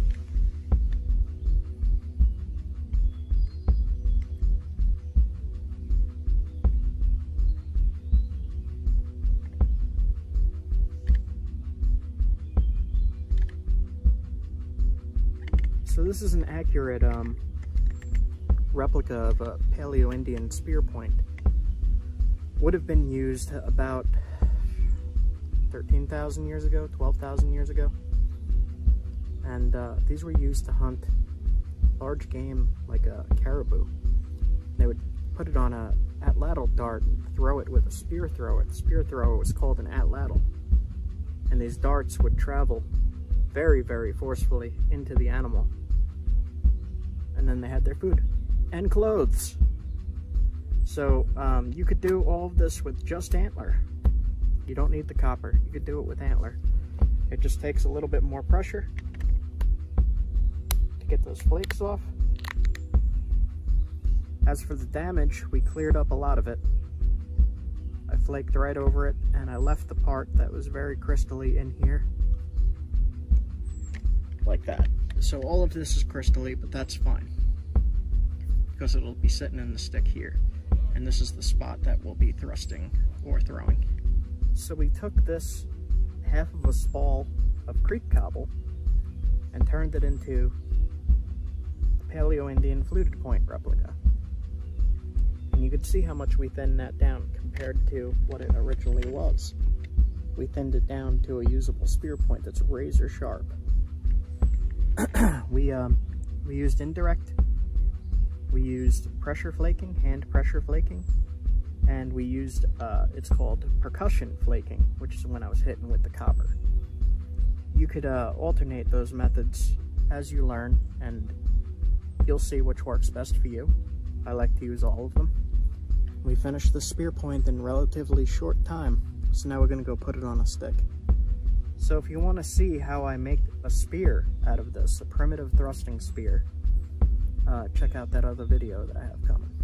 So thanks so much for hanging out and watching this, guys. Make sure you like, comment, subscribe, and when you do that, hit the bell icon. You'll be able to see more primitive build videos. Check out my playlist. I have many other primitive builds in the past and more incoming. Cool. So I lied about this being the only piece here. There's actually a bunch. I just wasn't looking at it because it's white. I was looking for this, not that.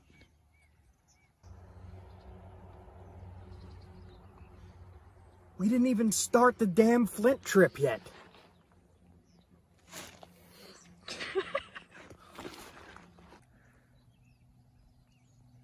How does this happen? So, anyway, I'm going to go relax. I need to sleep. And we still got a lot to do. This isn't even the Flint trip yet. So, I gotta sleep. I gotta sleep.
along the way.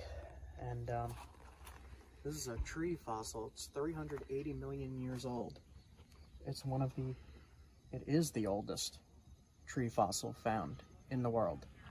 They have an artist's drawing here of what it would have looked like. You can see this thick base going up to a trunk. You can see right here, here's the thick base going up to what would have been the trunk. Crazy.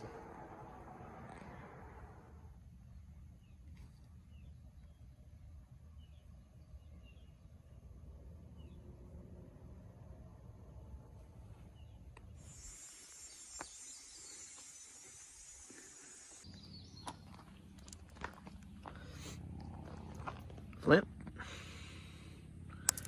Flint. Flint. Used as gravel.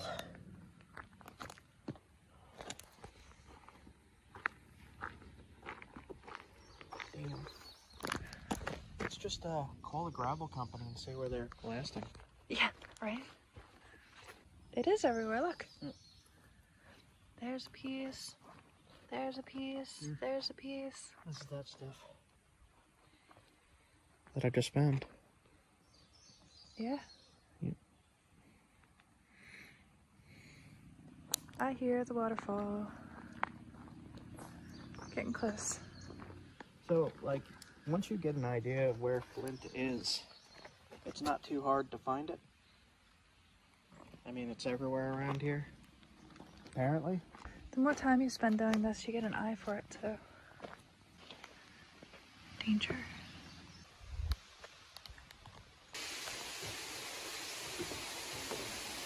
That's a nice waterfall view. Smell that? What is that? It smells good, whatever it is.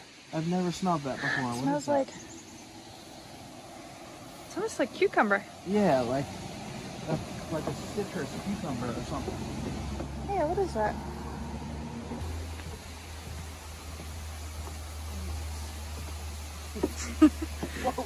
Did you get vertigo? Yeah. I wasn't expecting that. Wow. I saw the water there and it goes down. That's a drop. Holy shit. We gotta bleep that. Bleep. Wow, you can't tell how steep it is. Blood rock.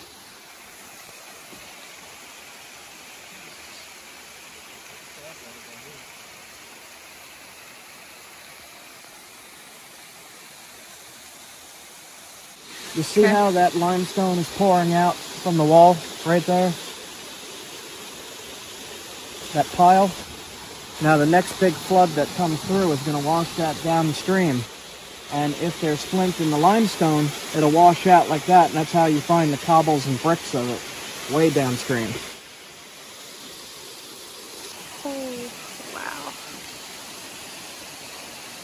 That is a straight drop. It looks like a little puddle, but that's... I don't know how to show you how steep this is.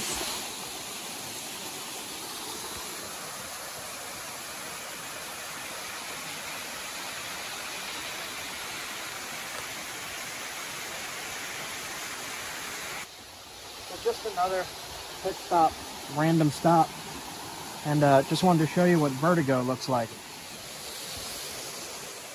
Vertigo, a feeling of dizziness, a swimming in the head. Figuratively, a state in which all things seem to be engulfed in a whirlpool of terror. I look up, I look down, I look up, I look...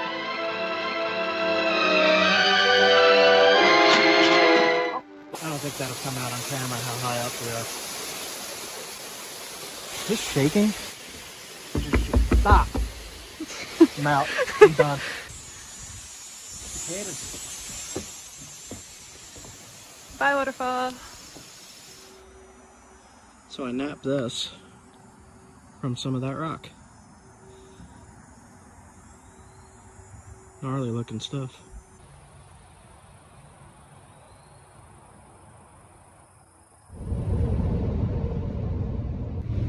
In the wall.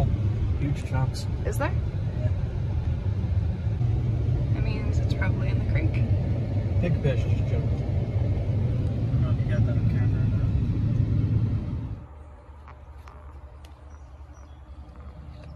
We're still heading to the campground, but I decided to stop here. And I found what looks to be a giant piece of flint here.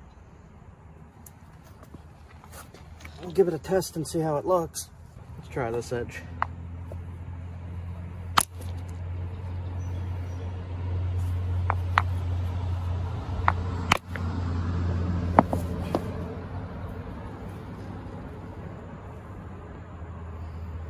It's not high quality, but it'll nap. I'm gonna bring it with me to experiment with. Looks more limestone than chert to me. Okay. This isopus in here, little bits of it. Little tiny. I'm gonna try cracking it open. Usually if it's high quality stuff, it rings like a bell. Let's see. It smells like sparks. I smelled that too. Nah, I'm not going to be able to get into this piece too easily. But there's a little bit right there. Just found some fossils. It's a seashell.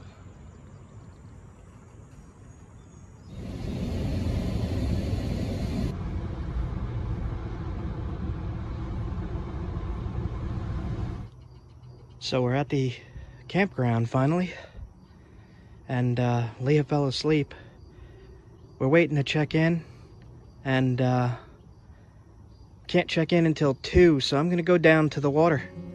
Yep, I'm gonna do that right now.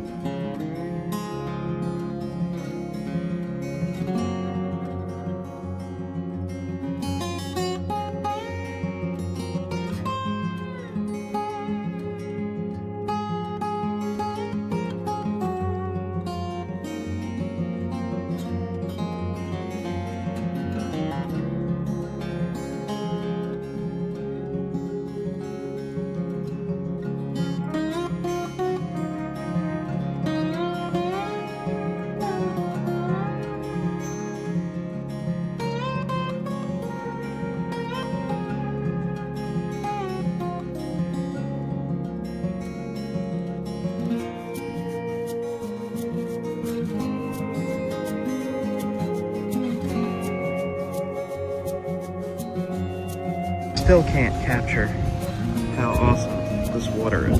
You can see the rocks under it, clearly. You can't get the color. It's like neon green, blue, clear. Crazy.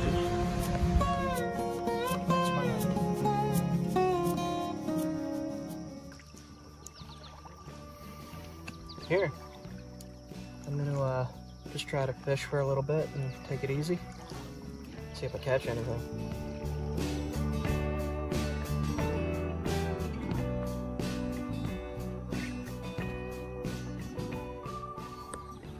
So we're all set up.